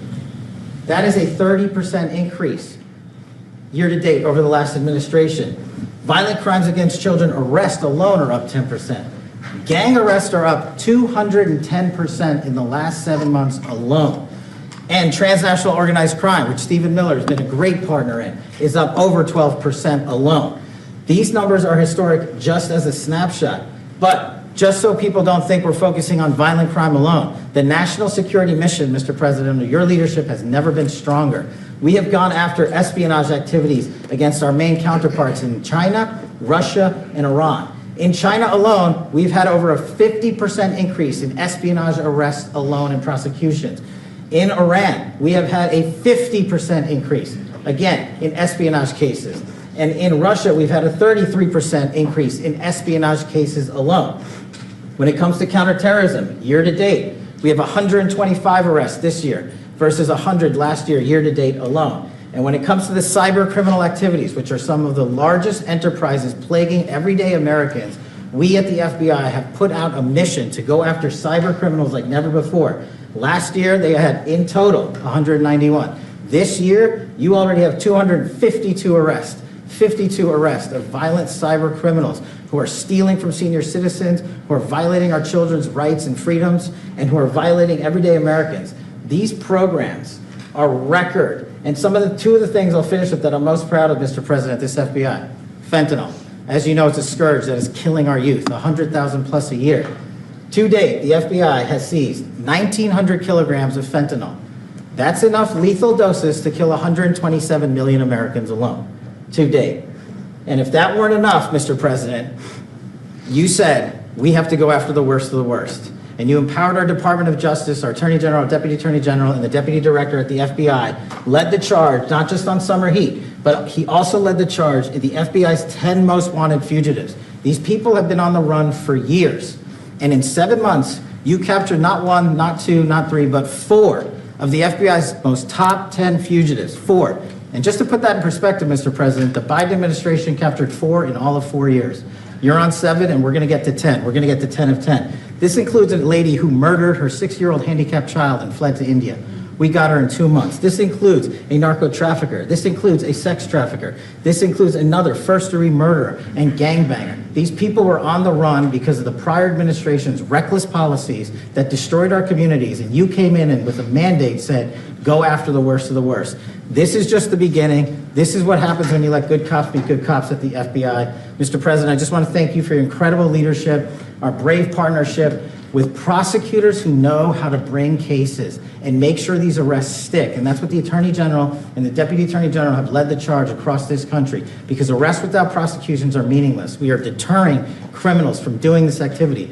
We are preventing criminals from coming into America, and we are absolutely crushing violent crime like never before and defending this homeland, sir. And not to mention, I almost forgot this one, it took you, sir, 2 weeks to get the Abbey Gate bomber. Joe Biden had 4 years to look for him. You got him in 2 weeks, thanks to the interagency effort by the FBI and the CIA, went to Pakistan, and now 13 brave warriors who were senselessly murdered because of disastrous Afghanistan withdrawal. They have justice, their families have a peace of mind, and we're going to continue to find the others, Mr. President. On behalf of the FBI, sir, I just want to thank you. Thank you very much, Kash. Great job. Very good. Very impressive. Ken? President Trump, the men and women of law enforcement say 2 things to me repeatedly. First, you have taken the handcuffs off them and let them do their jobs, and you let cops be cops. That's why all this is happening. The director, the deputy director are working around the clock. All of these great men and women in the FBI, they have families at home, and they are working during a government shutdown right now. Many of them have small children. Many of them, I was talking to an agent this morning, many of them have babies at home, and they are working around the clock to not only keep our country, but our world safe. And that's what Operation Summer Heat did. Thank you, Director, and to the Deputy Director for everything you did on behalf of the Department of Justice, and you're going to continue to keep doing. And they set the stage for what we're doing in Memphis. You're going to hear a lot more about that, our joint task force next week, but they set the stage for Memphis. And last night alone in Memphis, there were almost 70 arrests. There were 12 guns seized. And there was a 70-year-old man arrested as a result of our operation in Memphis who raped a child under the age of 3. That one case makes everything we're doing worthwhile. So thank you all for being here on behalf of both of us. Thank you, President Trump. Thank you. Todd, you want to say something? Sure. Thank you. Thank you, Mr. President. So this is a great day, and I think there's stats that the director talked about which are important, but I want to give 2 examples of what Summer Heat has done that actually will apply hopefully to everybody in this room. The first is for over 4 years during the last administration, there was a hotel in a town, the middle of a town in Alaska, that was being run as a drug den. There were over 1,000 calls to 911 over a 4.5 year period. There were multiple violent crimes, drug dealers, overdoses, and murders at this one hotel, ruining a community. Summer Heat went in there. It's not only arrested all the participants that were controlling the hotel, but seized the hotel. And so that's one example of what Summer Heat means to everyday Americans that just want to live in peace. The second example is a large narcotics trafficking group that was selling fentanyl in the state of Washington. They were shipping fentanyl and using commercial aircraft, putting fentanyl pills and powder onto in suitcases, flying them from the southwest border, mostly Arizona, all the way to Washington. It had been going on for an extremely long time, and the entire organization was arrested. And I say those 2 examples because it's easy to look at the board and see 1,000 arrests. How much different is our communities now compared to the past 4 years? But there's actual life examples. Every one of these arrests means that our streets are safer, and that's because of the work of this administration, of President Trump and Director Patel. So I will tell you, Attorney General Bondi and I are together every day with Director Patel, figuring out ways that we can continue to do this work, and it's not going to stop. Like the Attorney General said, and like the President said, this is just the beginning, or phase 1, or a start, whatever you want to say, but it will continue on. So thank you, Mr. President, and thank you very much, Director Patel. And Mr. President, just one last thank you from the men and women at the FBI. You found a way to get these individuals paid during a government shutdown, our 1811 agents. So on behalf of the FBI, it's a great debt that we owe you, sir. They're now allowed to pay for their families, so thank you. And the military. Good. That's right. Thank you. Okay, thank you very much. Any questions, please? Brian, go ahead. First of all, I know the feedback I'm getting from the American people, but they want to say thank you. Law and order is not an option in this country. It's a mandate. So I know the American people thank you for that. In terms of the guns that have been taken off the street, do you have a number of how many guns were taken away from someone that had a prior felony or a previous crime, that perhaps we can prosecute that? Because I know that wasn't the case under Joe Biden. We don't take guns off the streets of people that are allowed to have guns. So every gun that we're taking off the street is because it belongs to somebody who is not allowed to have it. Could be a felon, could be somebody who hears illegally. There's all sorts of conditions. But if there's a gun taken off the streets by the FBI, it's because the person who has it is not allowed to. It's not somebody who's lawfully allowed to have it. So every single one of those guns were taken off of people that aren't allowed to have them.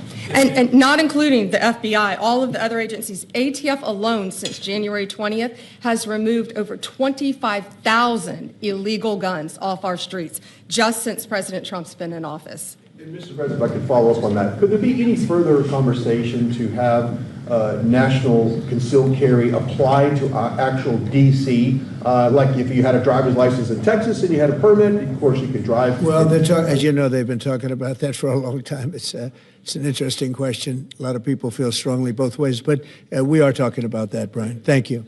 Mr. President, on Venezuelan boats, I want to ask you, why not have the Coast Guard stop them, which it is empowered by law to do? This way you can confirm who's on the boat and ensure that they're doing what you suspect. Because we've been doing that for 30 years, and it has been totally ineffective. They have faster boats. Some of these boats are seriously, they're world-class speedboats, but they're not faster than missiles. But we've been trying to do that for years, and so much of the drugs, 25-30%, would come in through the seas. Right now we have, I would say, none coming in through the seas. In fact, I don't know about the fishing industry. If you want to go fishing, a lot of people aren't deciding to even go fishing. We've almost totally stopped it by sea. Now we'll stop it by land. What's the next But step? it never worked. It never worked when you did it in a very politically correct manner.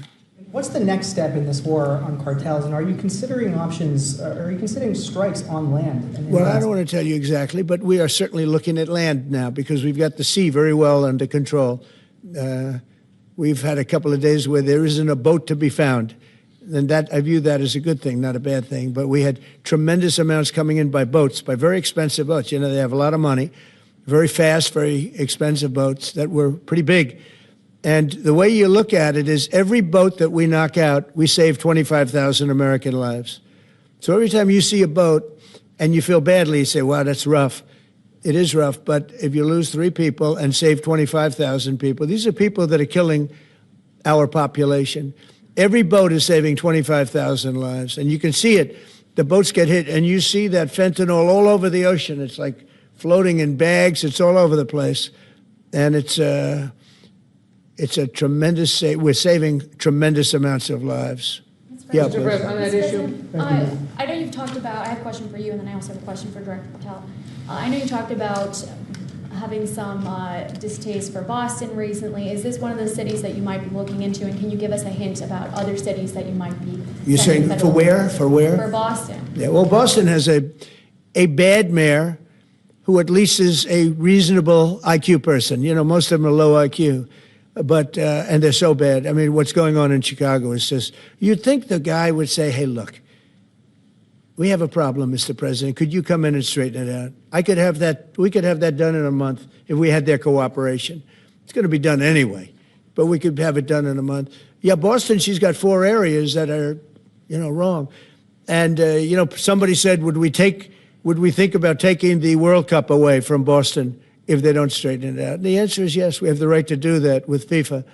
So if we think that LA is going to be bad, or we think that applies a little bit to the Olympics too, but we'll talk about FIFA first. FIFA is very hot. If we think there's any reason that, whether it's Boston or anywhere else, that they're not doing their job, we're going to take those World Cup games and move them someplace else. Thank you. And then Director Patel, there's been so many conspiracy theories swirling around about the assassination of Charlie Kirk. Do you have any updates for us, especially in light of all the online content that everyone's been talking about? The only thing we deal with at the FBI and the Department of Justice is facts. And we delivered at record speed a manhunt to capture Charlie Kirk's alleged assassin in 33 hours. And if you put that in perspective, Luigi Mangione with the Boston bomber, they took them 5 days and a police officer lost their life in their manhunt. We are running on absolutely every single lead. And the best thing we can do to honor my friend Charlie Kirk's life is to make sure that everyone involved is prosecuted to the full extent of the law. And that's what we're focused on, investigating the facts, not trading in conspiracy theories. Okay. Mr. President, thank you so much. Thank you. In light of China's export curbs on rare earths, do you view India as a reliable partner going forward? And are you planning to meet Prime Minister Modi in Malaysia? Are you open to talks in terms of Yeah, trade? sure. He's a friend of mine. We have a great relationship. He just said that 2 days ago, as you know. We have a great relationship. No, we were not happy with him buying oil from Russia, because that lets Russia continue on with this ridiculous war where they've lost 1.5 million people, by the way. Russia's lost 1.5 million people, soldiers mostly. This is a war that should have never started, but it's a war that Russia should have won in the first week, and they're going into the 4th year. And I want to see it stop. So I was not happy that India was buying oil. And he assured me today that they will not be buying oil from Russia. That's a big stop. Now I got to get China to do the same thing. That is relatively easy compared to what we just did over the last week in the Middle East. Middle East was 3,000 years and we got it done. This is 3 years, and I think we'll get it done. I think that President Putin, I think he wants to get it done. We'll see. There's a great animosity between him and Zelensky. You probably have noticed, right? And it's, I think it's hurting the process. Yeah, please. Mr. President, thank you. Curious, why did you authorize the CIA to go into Venezuela? And is there more information you can share about these strikes on the alleged Well, I can't drug do busts in that, the but Caribbean? I authorized for two reasons, really. Number one, they have emptied their prisons into the United States of America. They came in through the, they came in through the border. They came in because we had an open border policy. And as soon as I heard that, I said, a lot of these countries, they're not the only country, but they're the worst abuser. And they've entered they've allowed thousands and thousands of prisoners, mental institution, people from mental institutions, insane asylums, emptied out into the United States. We're bringing them back, but that's a really bad, and they did it at a level that probably not, many countries have done it, but not like Venezuela. They were down and dirty. And the other thing are drugs. We have a lot of drugs coming in from Venezuela. And a lot of the Venezuelan drugs come in through the sea, so you get to see that. But we're going to stop them by land also. Does the CIA have authority to take out Maduro? Oh, I don't want to answer a question like that. That's a ridiculous question for me to be given. Not really a ridiculous question, but wouldn't it be a ridiculous question for me to answer? But I think Venezuela is feeling heat, but I think a lot of other countries are feeling heat too. We're not going to let this country, our country, be ruined because other people want to drop, as you say, their worst. They have given us their worst. They've loaded up our country with prisoners, with mentally ill people that are seriously ill, criminally ill, and we're not going to take it. And so, I mean, it's just one of those things. And I can tell you, we've taken care of the sea. There's nobody, and we're watching. We're watching. And if we see it, we'll save it. Yeah, please. On the ships, though, sir, there are Republicans and Democrats up on the Hill concerned that in the briefings they've gotten about those attacks, they're not necessarily getting information about who was on them and what exactly was on those ships. Can you ensure that? But they are given information that they were loaded up with drugs, and that's the thing that matters. When they're loaded up with drugs, they're fair game. And every one of those ships they're not ships, they're boats, they're speedboats. They're extremely fast, record-setting type speedboats that cost a lot of money, and they have a lot of money because they're drug sellers. But they know one thing, and they all have the same thing in common. There's drug dust. They call it drug dust. They call it fentanyl dust all over the boat after those bombs go off. And you can take along. Attack them, though, that there are. We know before. We know when they go out. We know we have much information about each boat that goes out. Deep, strong information. Yeah, please. Sir, you're going to have Volodymyr Zelensky here this week. What is your message at this stage of the war for him? And shy of tomahawks, to who is that? For Zelensky. Yeah. And shy of tomahawks for Ukraine. Are you considering other options, and will you speak with Vladimir Putin? No, we're looking at other options. We are. President Zelensky's coming in. I'm not a fan of the war. I'm not a fan of the way it started. It should have never happened. It wouldn't have started if I were president. The election was rigged. And because of that, we lost a lot of lives have been lost because of that war. Not American lives, but if I can save a lot of lives, that's why I'm in it. I want to save lives. I've had 8 wars. The Prime Minister of Pakistan got up the other day, said so beautifully, says, you saved millions of lives. He told that to a group of people right in this office. He said, the president saved millions of lives. And I think what he's referring to is the fact that that would have been with India nuclear war. That was getting very close. 7 planes, they don't talk about it, but 7 aircraft were shot down. In fact, we have the new ambassador to India right here. They're well represented. You better represent us, not them, okay? But Sergio's going to do a great job. He's going to do a great job. But no, we'll be talking about the war with him, and we'll be talking about, they want to go offensive. I'll make a determination on that, but they would like to go offensive, you know that, and we'll have to make a determination. President, given we have the FBI Director and Attorney General here today, Jim Jordan has asked Jack Smith to appear in front of the House Judiciary. You mean deranged, Jack? He's a deranged individual, yeah? He's asked him to... Well, they should. I'm surprised it takes so long. We're talking about violent crime. What about the crime against a political opponent. That's what we have to talk about, too. We'd like to understand the full extent to which the Biden-Harris Justice Department weaponized federal law enforcement. What do you think the committee will find out, Mr. Smith? I think it was the worst weaponization of a political opponent in the history of the world, let alone this country. And I hope that everybody's, they're involved in it. I'm not. I'm the one that had to suffer through it and ultimately win. But what they did was criminal. Deranged Jack Smith, in my opinion, is a criminal. And I noticed his interviewer was, I think that was Weissman. And I hope they're going to look into Weissman, too. Weissman's a bad guy.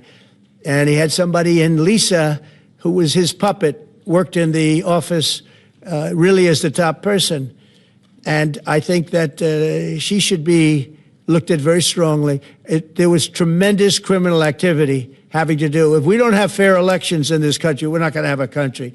And I've said it from the beginning, fair elections and borders. And we need also fair press, because if you don't have fair press, it's very tough. And we've got the strongest border of anybody. Nobody has a border. We have a border where the numbers just came out again. You saw 0 people came in illegally. Now, we do take people into our country legally, but 0 people. But, you're talking about a different subject. You're talking about political crime. They have committed massive political crime. I hope they're looking at Shifty Schiff. I hope they're looking at all these people. And I'm allowed to find out. I'm allowed to, I'm, in theory, the chief law enforcement officer. But I have a very good, talented group. This is about something else. But I hope they're looking at political crime, because there's never been so much political crime against a political opponent as what I had to go through. They raided my house in Florida. It was an illegal raid. I have a lawsuit that was doing very well. And when I became president, I said, I'm sort of suing myself. I don't know. How do you settle the lawsuit? I'll say, give me X dollars, right? And I don't know what to do with the lawsuit. It's a great lawsuit. And now I won. It sort of looks bad. I'm suing myself, right? So I don't know. But that was a lawsuit that was very strong, very powerful. They raided illegally my house in Florida, Mar-a-Lago. They went through the drawers of my young son. They went through all of the cabinets and drawers of the First Lady. She walked in, she said, wow, what happened? Because she's very meticulous, and this wasn't so meticulous. As she looked into the drawers and she saw everything a mess. It's what they did against a person that just got out of office. And then you look at these corrupt people. You look at Hunter Biden. You look at the signature. As an example, the Europen.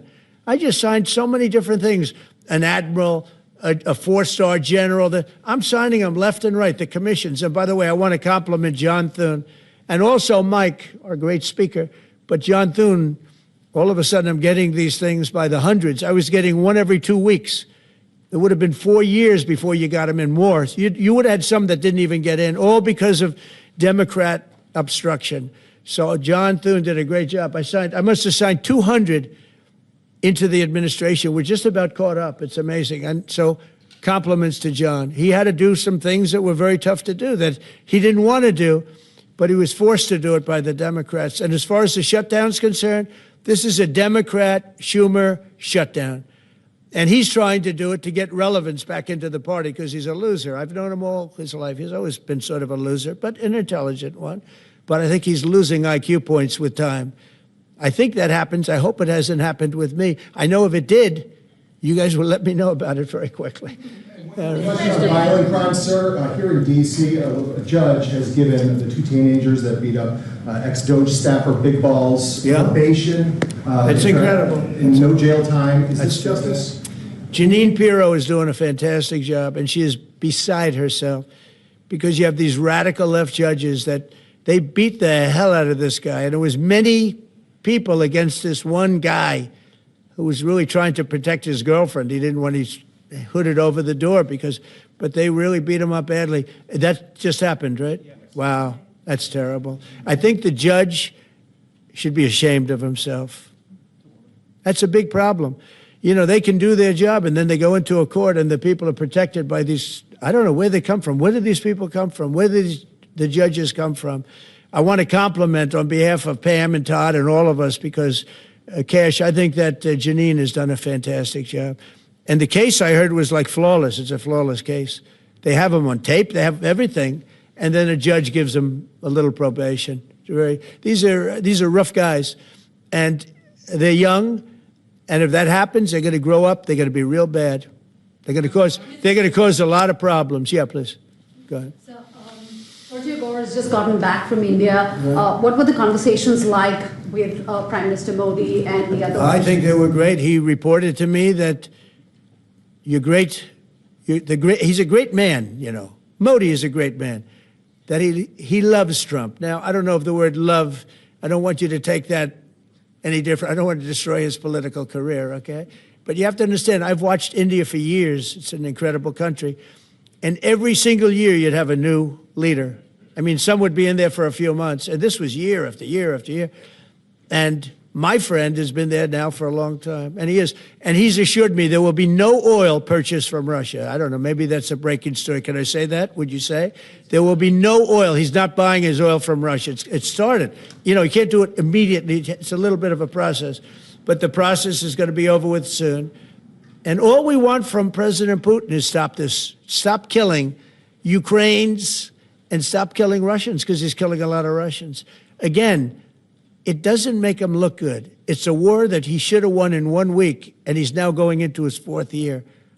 That does not make this big so-called war machine look good. But he could make a settlement. We're willing to settle. I thought we had a deal.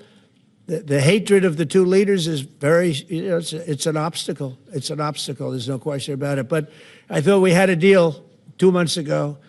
Who would think I created peace in the Middle East and can't get the two guys to settle? But I think we'll get them. But if India doesn't buy oil, it makes it much easier. And they're not going to buy. They assured me they will. Within a short period of time, they will not be buying oil from Russia.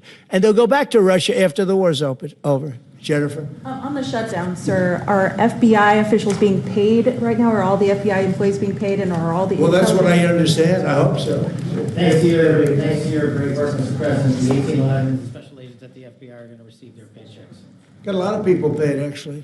We got the people that we want paid, okay? And we want the FBI paid, we want the military paid. We got the people that we want paid. And I'll tell you, the Democrats, they don't talk about this.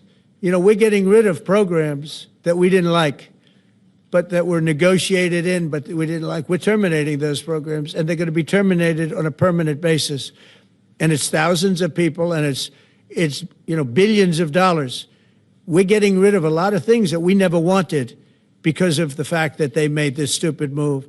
And they don't want to talk about it. You know, they have their day coming up. I hear very few people are going to be there, by the way.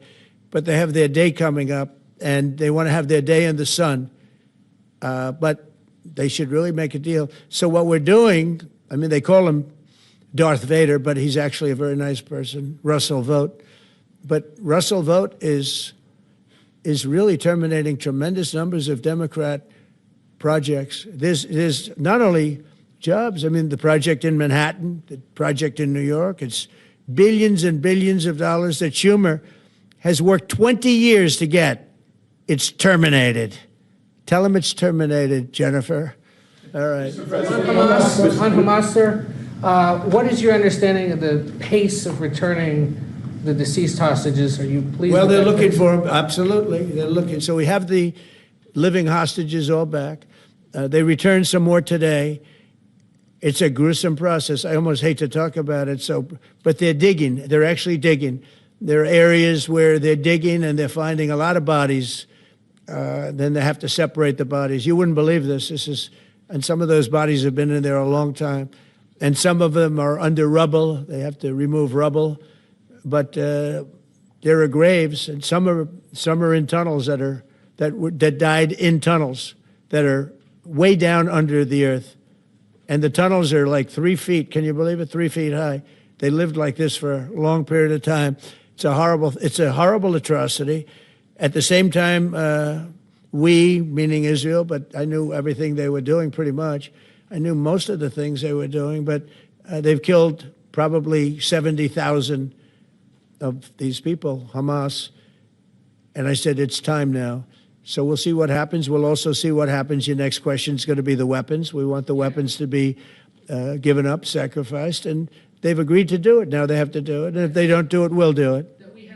CENTCOM today suggests that Hamas needs to hurry up and disarm and follow your comprehensive plan. Yeah. That it was the head of CENTCOM saying that. Is that not a signal to Hamas, to the rest of the world, that at some point the U.S. military may more directly engage? We won't need the U.S. military.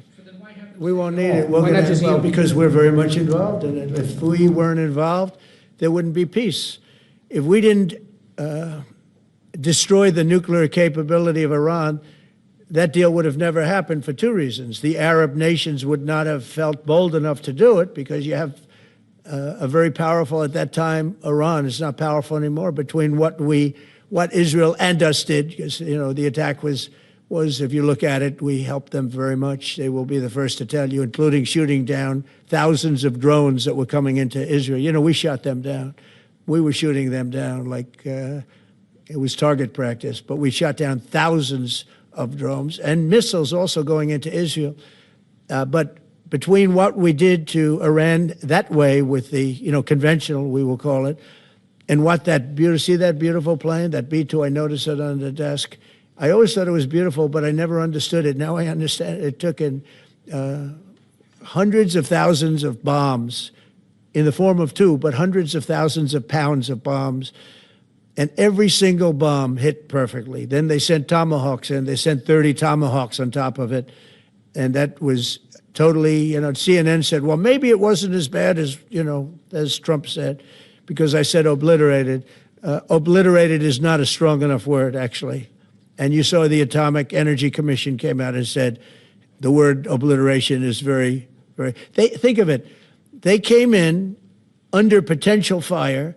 They entered Iran airspace late at night, in the dark, no moon. The moon was low for a reason. What time we picked it. You couldn't see anything. And they hit every target, and they weren't hit. Nobody saw that plane. That plane is stealth. Nobody saw it. The problem with that is it may be stealth today, but tomorrow it won't be. And we just ordered about 20 brand new B-2 bombers. It's unbelievable as a weapon. I know Putin, when I was riding with him in Alaska, we passed a lot of them. And he said, that really did the trick. I said, yeah, it did. It's amazing. The flying wing. But you still see no reason for the U.S. military to get involved in Gaza? No, I don't see that. No, I think we're going to handle it very well. We'll be helping Israel. But we have other countries that are now. We signed, many countries signed. And many of those countries relatively are very strong military powers. And Hamas has no support. See, Hamas had the support of Iran. And now Iran says, don't get us involved. The last time they got them involved didn't work out too well. So they used to have the support of Iran. Today, they're trying to survive. When I heard the reports 2 weeks ago, Iran's looking to build a nuclear weapon, I said, don't worry about it. They got a lot of things they want to do before nuclear weapons. I said, the last thing they want to do is a nuclear weapon. It didn't work out. And if they did a nuclear weapon before they got even close, that site would be attacked and it would be wiped out. Yeah. Mr. President, you're meeting with President Xi in a few weeks. Yeah. If you can't come to an agreement or a deal at that meeting, are we in for a sustained trade war with China? Well, you're in one now. Look, we have 100% tariff. If we didn't have tariffs, we would be exposed as being a nothing. We would have no defense. They've used tariffs on us, but we've never had anybody sitting in that chair that felt the need to do it. And they've allowed us to be $37 trillion in debt, et cetera, et cetera. Tariffs are a very important tool for our defense, for our national security. If we don't have tariffs, we're not going to have national security. As an example, if you look at Pakistan and Iran, I told them I was in the midst of negotiating a trade deal with Iran, and Pakistan was going to be in line. And because of tariffs, they all want to negotiate much differently. We're making a good deal. And then I heard that they're shooting at each other. And I said during one of my conversations, are you guys going to go to war? Two nuclear powers we are thinking about. I said, here's the deal. You go to war, I'm going to put a 200% tariff. I'm going to stop you from doing any business in the United States. I said it to both of them. Within 24 hours, the war ended. That would have been a nuclear war. And again, the Prime Minister of Pakistan, who was here 2 weeks ago, said that man saved many millions of lives in front of a whole group of people because he thought it was going to be war. But when it came to war or having to pay massive tariffs, the tariffs overrode. That's why it's so important. Not only the money, we're taking in trillions of dollars, not only the money, the power to keep peace, the power to be used for good is enormous. But a lot of people didn't understand tariffs. It's also made us very rich. We have a big case coming up in the Supreme Court, and I will tell you, that's one of the most important cases in the history of our country. Because if we don't win that case, we will be a weakened, troubled, financial mess for many, many years to come. I don't even know if survivable is a good term. And if we do, we're going to be the most powerful economic country in the world. And all we're doing is using them as a defense against what took place for many years. China would charge us tariffs. It was incredible, but we weren't allowed to charge. And we're allowed to do whatever we want. We just had presidents that didn't want to do it for whatever reason. And it was nothing. But of the 8 wars, I was saying 7, of the 8 wars, I would say tariffs are directly responsible for me ending 6 of them, 5 or 6. Without the tariffs, you have wars raging all over the world. With the tariffs, other than Russia, we have no wars out there. And we've made a lot of good friends, too. Tariffs are so important to our national security. If we don't have tariffs, we don't have national security. Our country would suffer a level that, because they use so strongly on us. As an example, the European Union, they won't take our cars, they won't take our agriculture, they won't take anything, but they send their cars in, Mercedes, BMW, Volkswagen, by the millions. We don't send any cars. They don't take them. They were tariffing us out. Agricultural products, they don't take our agriculture. They want their farmers to do it. I understand that. But it was very unfair, and they were tariffing our product. They're keeping out by using tariffs. And we didn't use them, but I used them. And now we made one of the great deals with your $650 billion they pay us. And we've evened it out. It's really a good thing to see. And you have to understand, they've all signed. Japan, South Korea. I mean, South Korea, $350 billion up front. Japan, $650 billion. And they've all agreed to it. They're all happy. But before, it was a total ripoff. And if we don't have the use of tariffs, we have no national security. This country will have no financial security, will not have national security. And the people that brought the lawsuit are people that are aligned with foreign nations that are now being treated fairly, as opposed to just ripping us off and ripping us asunder. So, but if we are not allowed to use what other people use against us, there's no defense. It'll be a disaster for America. That's why I think I'm going to go to the Supreme Court to watch it. I've not done that, and I had some pretty big cases. I think it's one of the most important cases ever brought, because we will be defenseless against the world. Okay? You'll go to the tariff case? Did you have one? Yes, please. Thank you, Mr. President. I want to ask you about the Georgia Senate race. I know it's very early, but there's several Republicans in that field that are vying for your endorsement. A lot of good people in that field. Yes. I know all of them, actually. I haven't made a decision on that, but you have some very good people in the Georgia Senate race. Well, Governor has endorsed. No, I know. The governor has, and he's spoken to me about it a lot. He likes that candidate a lot. And I understand that. I haven't made a decision yet.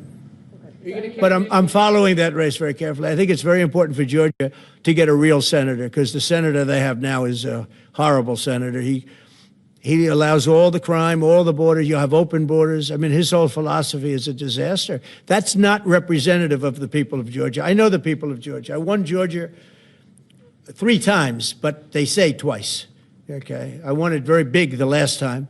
And I won it big the first time. And I won it big the second time, but we had criminals that didn't allow, I mean, I hope they're going to go into that. I hope they go into the votes which are being stored in Fulton County and take a real look at those votes, okay? Because I won it the second time, too. But I know Georgia very well. I love Georgia. Those people are great, and they deserve a good senator, because the man they have now is a weak, ineffective person. Okay. Mr. President. Jersey and Virginia. President, I wonder what you make By the way, you won Georgia 3 times. Just I agree. Do you agree with me? I And do. he's the media. For someone that He's the media. spends a lot of time in Georgia, I believe you won that. I really have a question about You know, the word believe isn't strong enough, right? Yeah, You I know. There you go. It's true. I know I won too. We have the great Newt Gingrich. Newt, you agree with us? Good. Otherwise, I'd have him dismissed immediately from the room. You know, his wife, as you know, is becoming an ambassador to a great country, Callista. So congratulations. And we're going to take a picture. And the only reason I'm doing it, he speaks so well of me. He said, I'll go down as the greatest president in history. And then he blew it. He said, I'm not sure if I put him above Washington or Lincoln. So I'm not that happy about that, dude.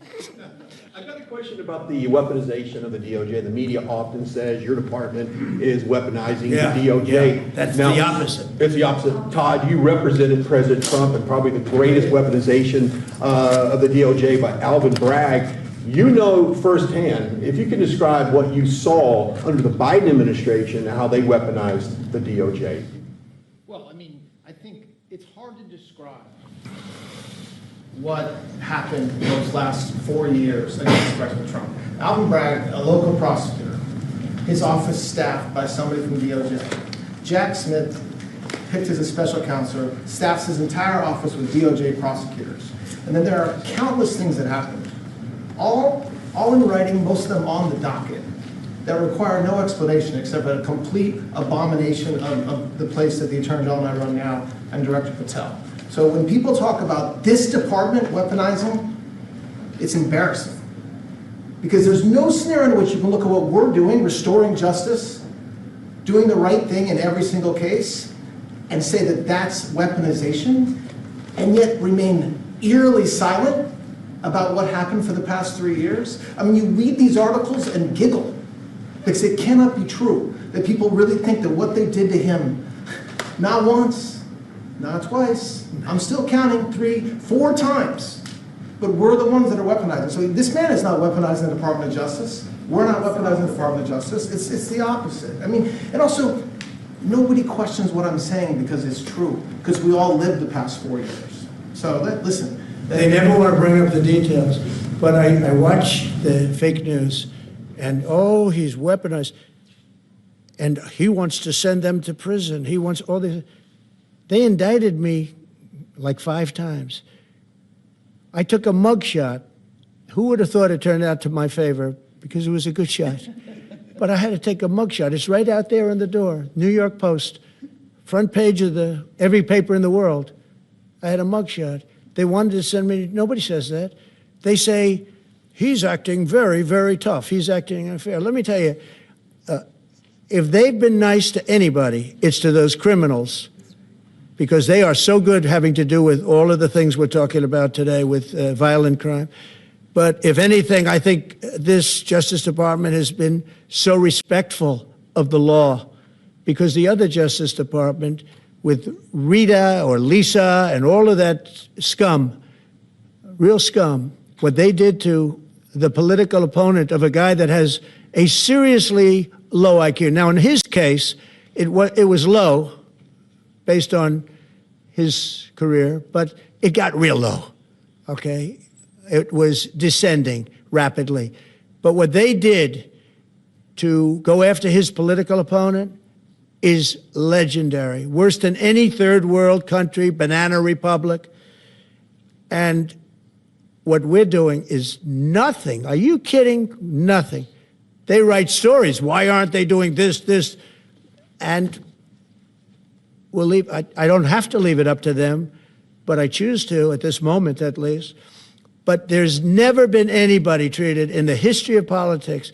You know, they say the 2 worst treated presidents by the media, etc., was that man right there, the late, great Abraham Lincoln, and this guy right there, Andrew Jackson. They say Andrew Jackson was treated terribly. They give him number 1 and number 2, but that was before I came along, Newt. I say I have number 1 times 10. Nobody's been treated like I've been treated. And I did a great job. You know, we had a great first term. And we had one of the most successful economies in history, et cetera. I rebuilt the military. We did a tremendous amount.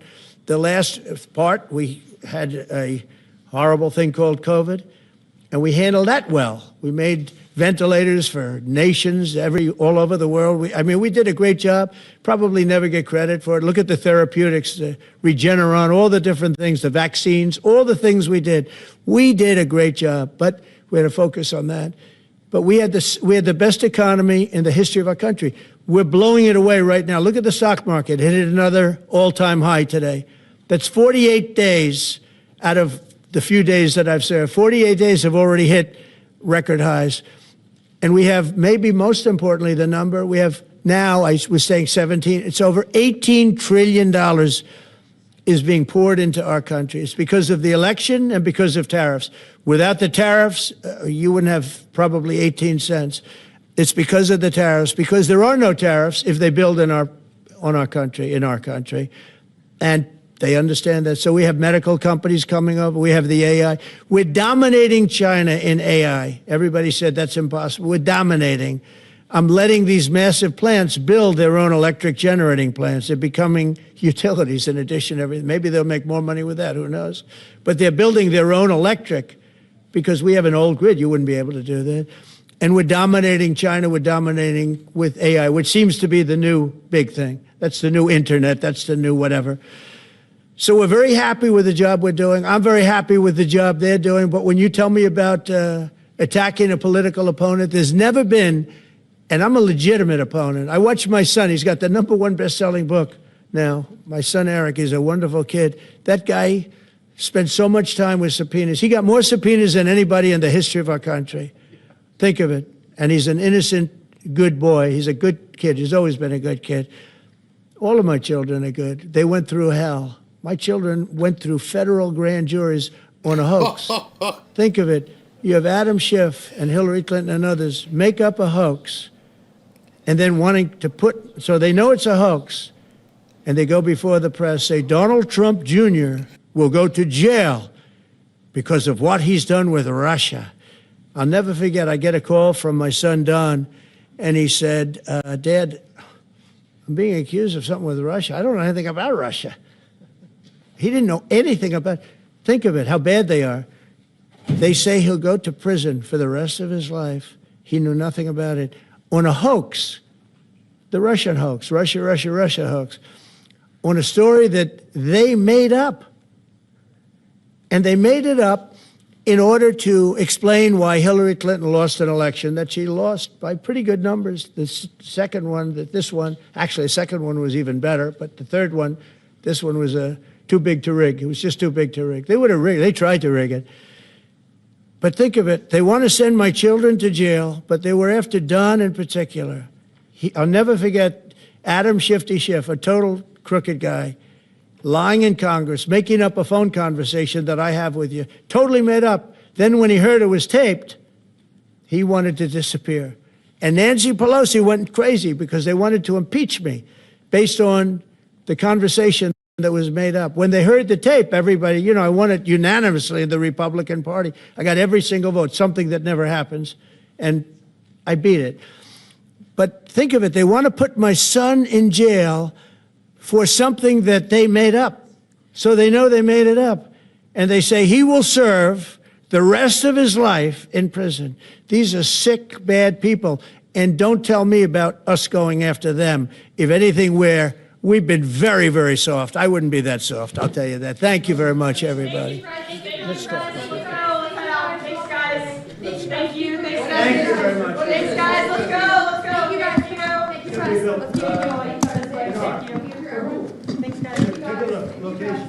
Thank you, guys. It's going to be a beautiful day.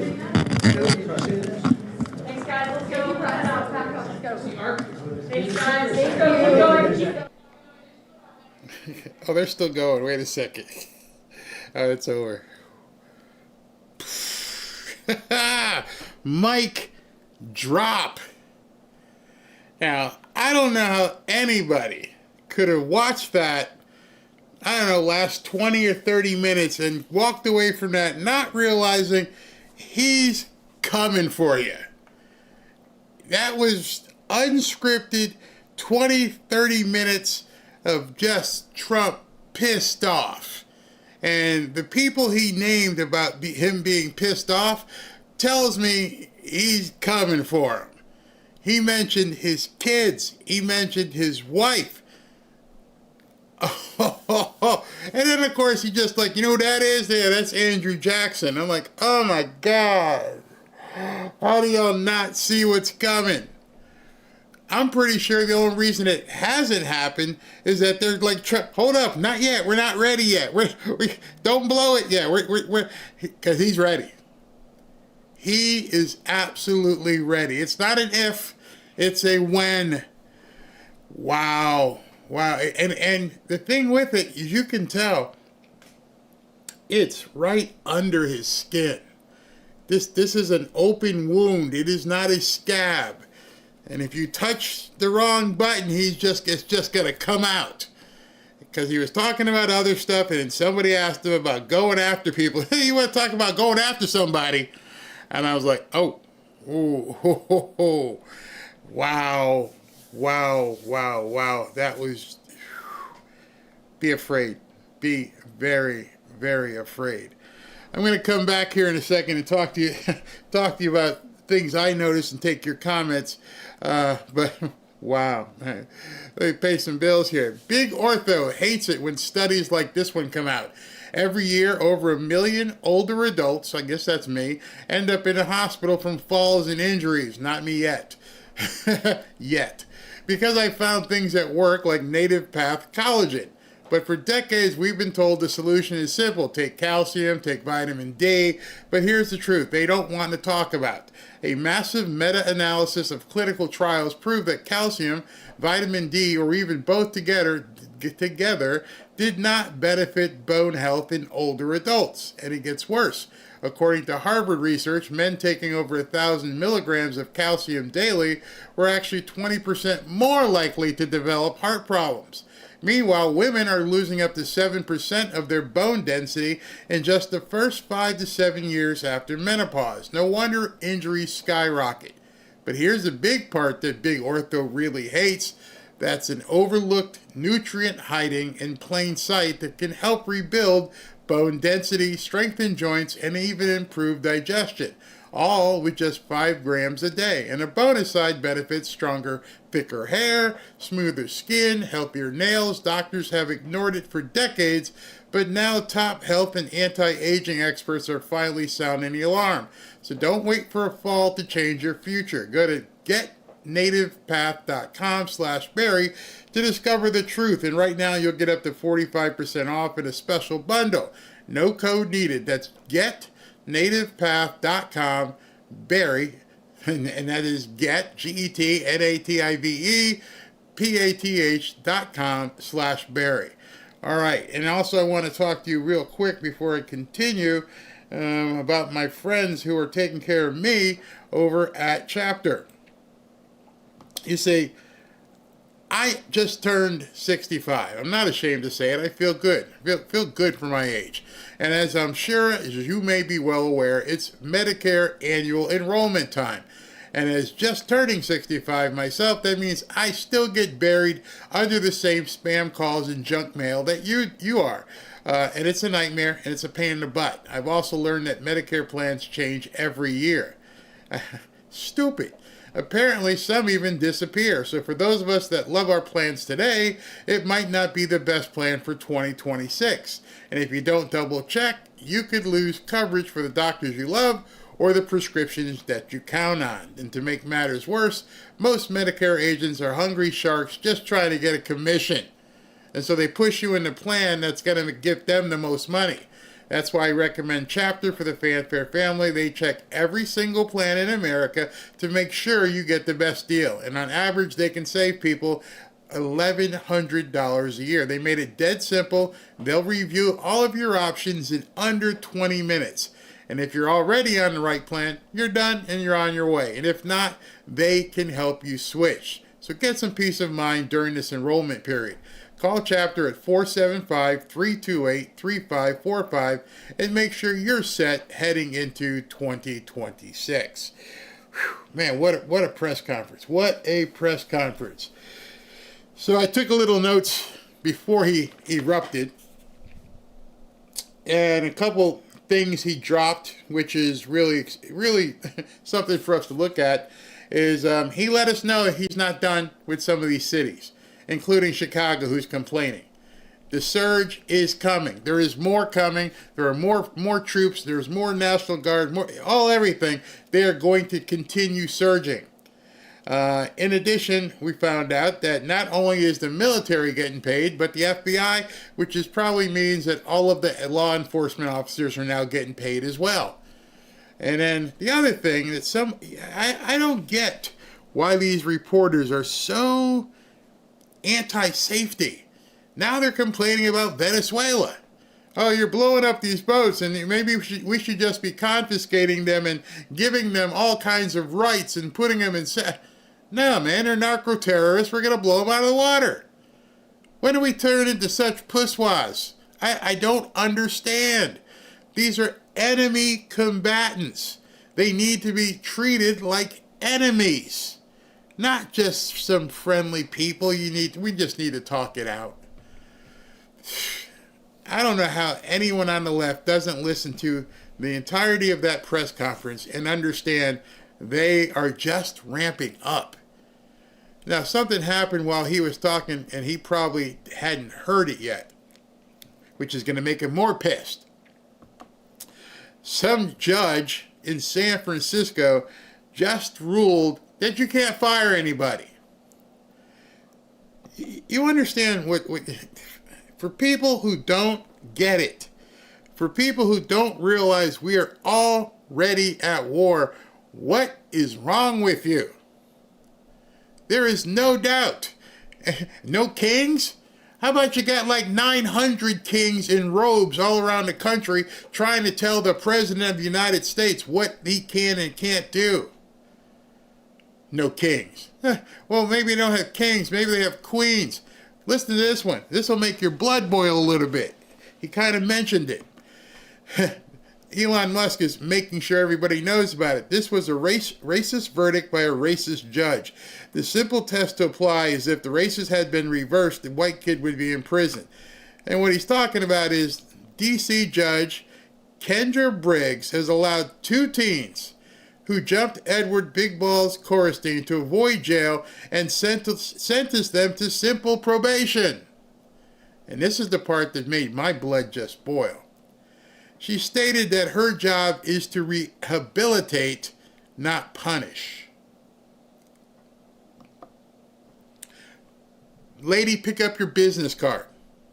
Look at your business card, and where it says, sorry it does, but where it says Judge Kendra Briggs, when it says Judge Kendra Briggs, the judge part means it is your job to punish.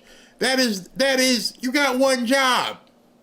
When somebody is found guilty, you are supposed to render judgment. And judgment is often a punishment. And you just told the world that your job is not to punish, but to rehabilitate. I mean, read that craziness. My job is not to punish. My job is to rehabilitate. You still thinking this is like we're on an even keel here and it's just okay? No, they're not letting every single judge, they just keep coming out with stupid stuff. I posted yesterday that there's a liberal judge down here in Miami that says, no, Trump can't build his library in Miami. They didn't tell us or get approval first or whatever they said. There is nothing that he is going to be able to do without these people come. I'm surprised they didn't come out and say you can't have peace in Gaza. No, you have to let them keep fighting. Sounds ridiculous. Any more ridiculous than a judge saying it's not her job to judge? Wake up. Wake up. It's on. We are right there. We are in this fight. And it's amazing to me that so many people are walking around asleep. They don't understand. They don't want to understand. They just leave me alone. I just want to just live my life. I don't think people realize that if they're doing this to him, can you even comprehend what they would be doing if they were in charge? And I think people think they would be unscathed or they would be okay. No, you wouldn't be. They are trying everything. They're holding on with dear life, hoping that they can do something in 2026. And look at what they're trying to do, why the government is so-called shut down right now. It bothers them that people don't care. It really upsets them that more people aren't mad. That's why they're waiting for the No Kings protest. Hey, we're going to show you there's going to be 1 million people out in the street, and every news network in the world is going to have a big old camera showing the idiots running around out there. But they won't be showing the 90 or 100 million that are just out there living their lives, have no regard for these nuts.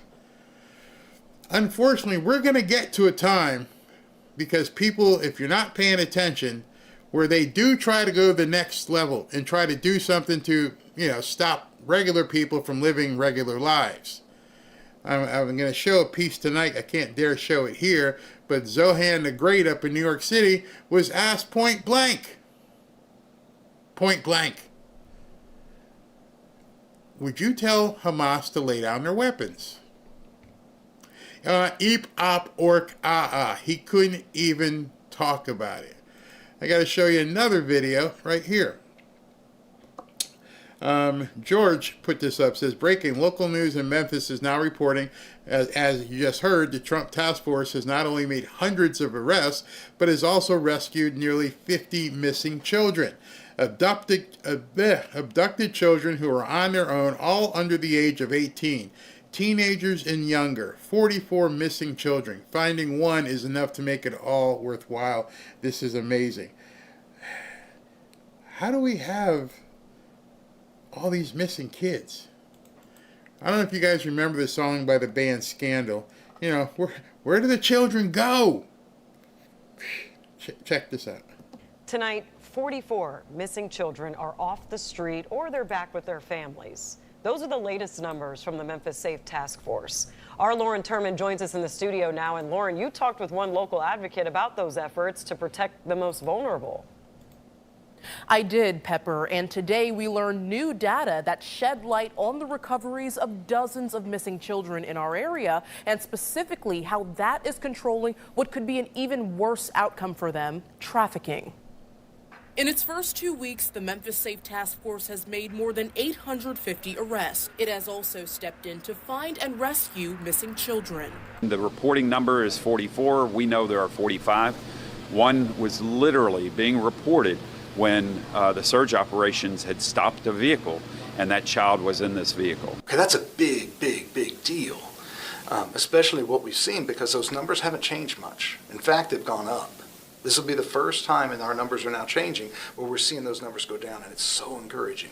Brian Callie, CEO of the nonprofit Saving Lost Kids, says he hopes with multiple agencies involved, the number of missing or trafficked children will continue to fall at a high rate.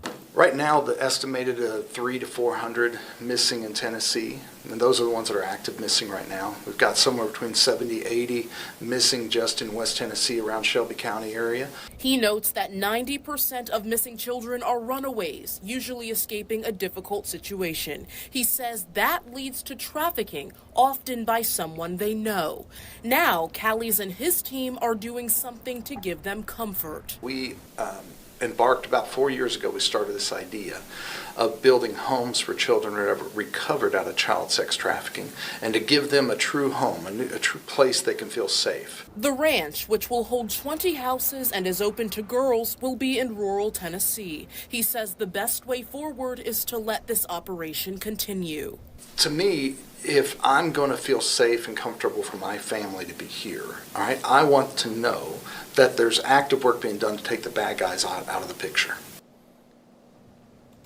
And Brian adds that the ranch is expected to be open by the end of this year, hopefully as a way to further the progress being made right now. In the studio. So you have to wonder, everybody knows these huge number of kids. Everybody understands what exactly has happened over decades. We remember as we were kids, they were on the back of milk boxes.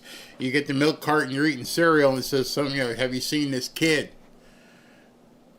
Nobody wants to talk about what really has been happening. And we're not even allowed to talk about it. I've showed you the movie Sound of Freedom. And that's what they can show. I haven't seen a movie that goes into the other stuff. See, there's much more, I have to be careful here, much more beyond just the selling of children. And someday when it's okay, maybe I can do it on Rumble, we can get into some of the stuff that's actually happening to these kids.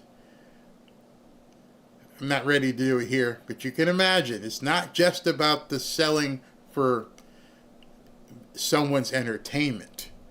There's another whole aspect to that nobody wants to talk about, right or left.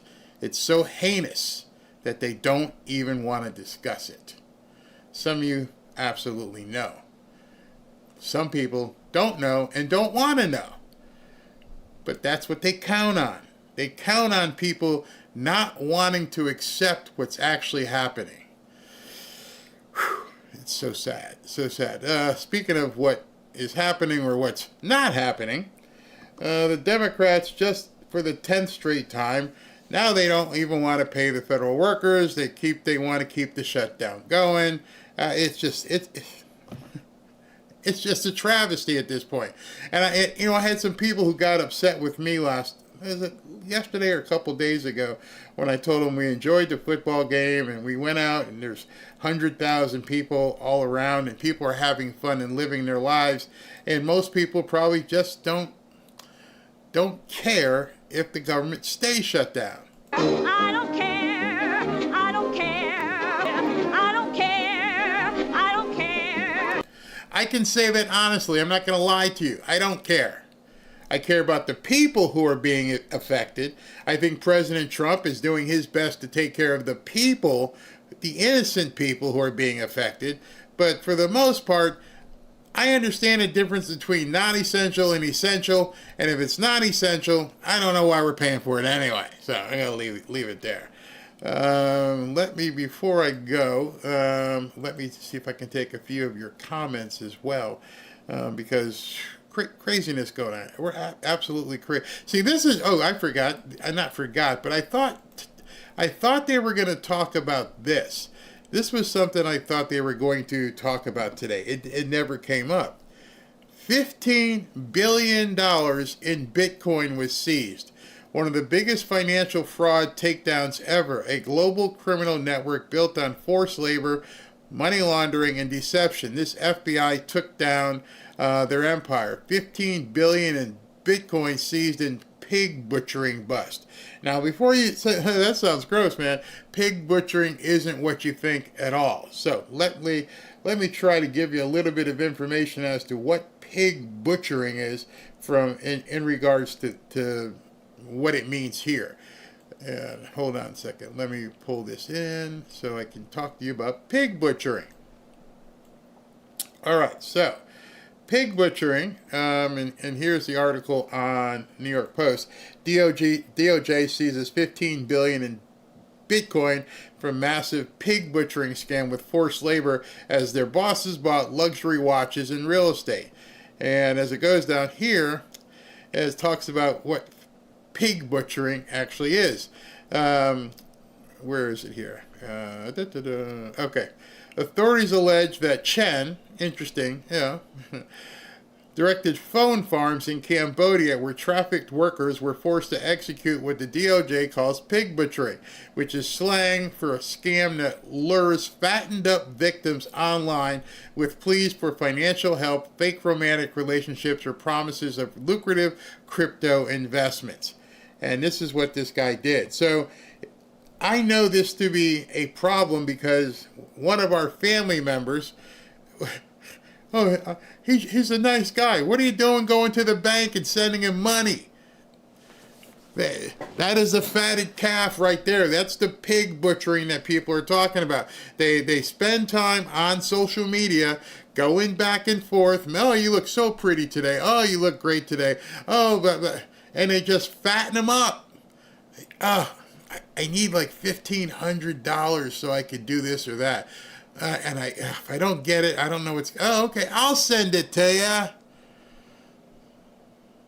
I can't imagine falling for that. I can't imagine Robin falling for that, or my sisters or anybody, but there are a lot of people who are fattened pigs, not by girth, but by the flattery. You know, they need someone and that craving to be told, you look pretty in that picture. Oh, if I was there, I'd hug you. You know, in that picture, you're not smiling. I would love to make you happy. These people are very good. They're very good at scanning and going through. I can't tell you how many texts I get. Hey, what are you doing today? Not answering your text. Hey, are you going to come meet me at the cafe? Don't know who you are. Not answering your text. I don't even click on links in email. So, by the way, if you guys send me an email and put a link in it, I just delete it. I won't even click on it. I don't know you. And sometimes I won't even click on emails from people I know. I mean, the link in it, like, I don't know if you're forwarding me something. There's too much information on these phones, and these people are very, very good. Hey, I watched your show today. Hey, can you hit me back? No, don't know who you are. Not going to happen. I am not going to be involved in any pig butchering. I'm happily married. I don't need the other stuff with these accolades. Nope, don't do it. You want to send an email that we can just read? That's fine. But see, this is what happens. There are so many lonely people out there. Look at all the lonely people. Who's saying that? Paul McCartney. Or was it John? In any event, it's crazy. Never click on email links to manually navigate to where you need to go. Yeah, never, never, never, never, never. I got to go to Nigeria and pick up my lottery winnings. But I need like $800 for the plane ticket. Oh, they tried getting Alec Jones with links to send. Yeah, you never know what people are sending you. I had several guys on a dating app ask me to send them money. I sent them a laugh emoji and blocked them. Exactly. Oh, God, it's crazy. All right, no pig butchering happening here today. Barry, the case before CODIS right now involving Louisiana, if they rule in Louisiana's favor, the Dems will lose bad nationally. I'm going to cover some of that tonight. I held off doing a show last night because the system wasn't completely correct, but I'm going to do it tonight. And if it doesn't look as good as it should, don't worry, we'll get through it. It's about content anyway, not so much about the background and all that kind of stuff. So I'll fight through that. All right, so let me get to the after party so we can... Oh, wait a minute. Before I get to after party, SB would have been blowing up my phone if I didn't come in here and do super chats, because sometimes I forget. So let me do this and get it and see what's in here. Oh. Okay, hold on 1 second. I'm configuring everything. All right, so where are we? And go to window number 45. Window 45. Here we go. Okay, I think we're set, and I can read these. And let's go through them. What's in here? I think I got everybody. Hope I didn't. Yep, I think this is everybody. Okay. Boom. Fazul, lost and found. Thank you, Father. Amen. Yeah, that's a great thing. You've been lost and found. Buddy Sanders, USMC was a little stressful on my 18-year-old behind. Okay, going all the way back to earlier in the show, we were talking about some of these kids being stressed out. And you were in the Marine Corps at 18. Wow. Penny Quarter, everything from No King's Movement to destroying Israel is about stopping the ultimate king, Jesus Christ. You got that right. Leela, love, blessings, and for you. Thank you very much. Cutting Edge, my country, Dominican Republic, is getting conquered by Haiti and Islamists. Look for the things they're doing there. They're killing us slowly. Literally, they sold the country to Spain. And the DR is such a beautiful country. So nice. Leona Harris, you seen Charlie Kirk's death, spiritual warfare, the devil wanted to spread fear. Remember, the old people called the TV the one-eyed devil. Yes, they did. Brian Newland, thanks, Barry, Robin, Ashley, Mods, and the fanfare community, especially Barry helping me find Christ again. Oh my God. Oh, thank you very much. Chapo, corrupt politicians give welfare to the newcomers pay the cartels bribe the corrupt politicians. Big circle, indeed. I completely agree with you. R. Heath, well, while I like Benny, but I always feel drawn here for lives instead. You are real, and I feel blessed to have found your channel back a year ago. Well, I appreciate that. I really appreciate that. I mean, we all have our own little kinks in how we look at things, but I just found in my corner of the world here, I'd just like to just tell you how I think, not just read a news story or something. Nicholas, Barry, you're right about no kings. Never thought about it that way. Right about these governors and blue city mayors. They're on a take to keep us in fear and divided. There is no other explanation. There can't be. I mean, I've tried. I've asked. I mean, like I said, that whole segment was questions. You guys tell me what you think, because I can't come up with any other answer as to what they're doing. Redeemed Patriot, for God's word. Thank you, Barry and family and mods. Thank you. Intrigue Tech, it's time to stop paying Democrats. Why should they get paid while those that really work don't? Pay our military, at least they work. I agree. Nicholas again, save Baltimore too, President Trump. Don't let us die. I want my city back the way it was. Much better years ago.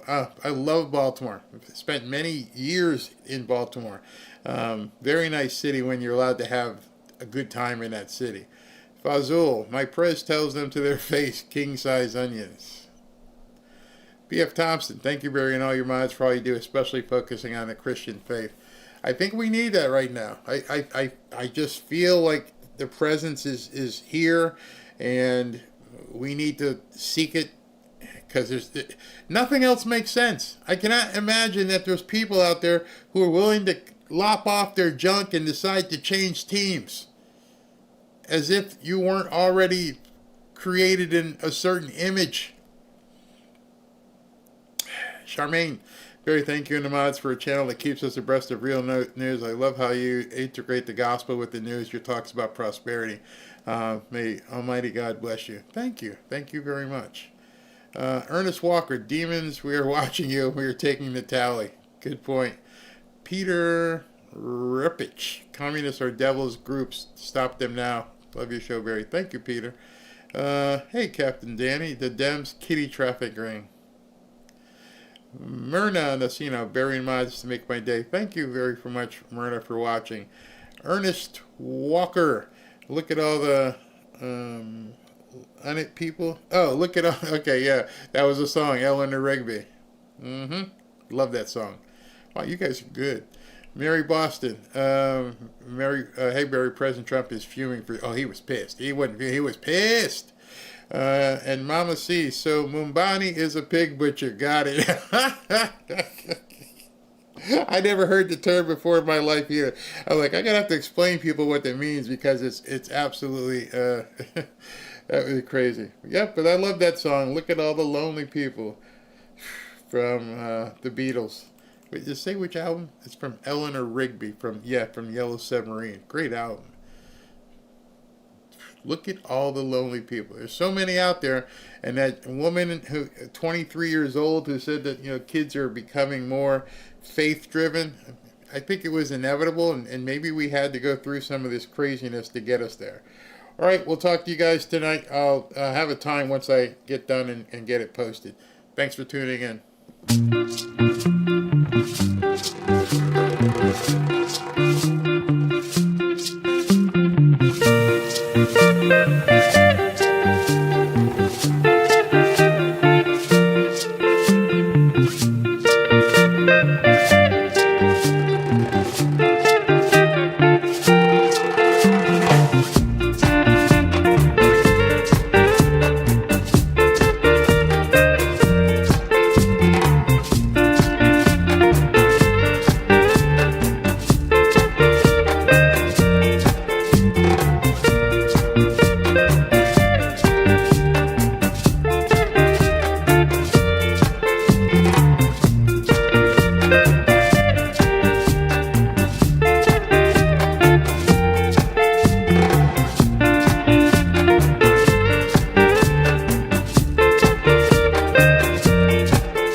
you.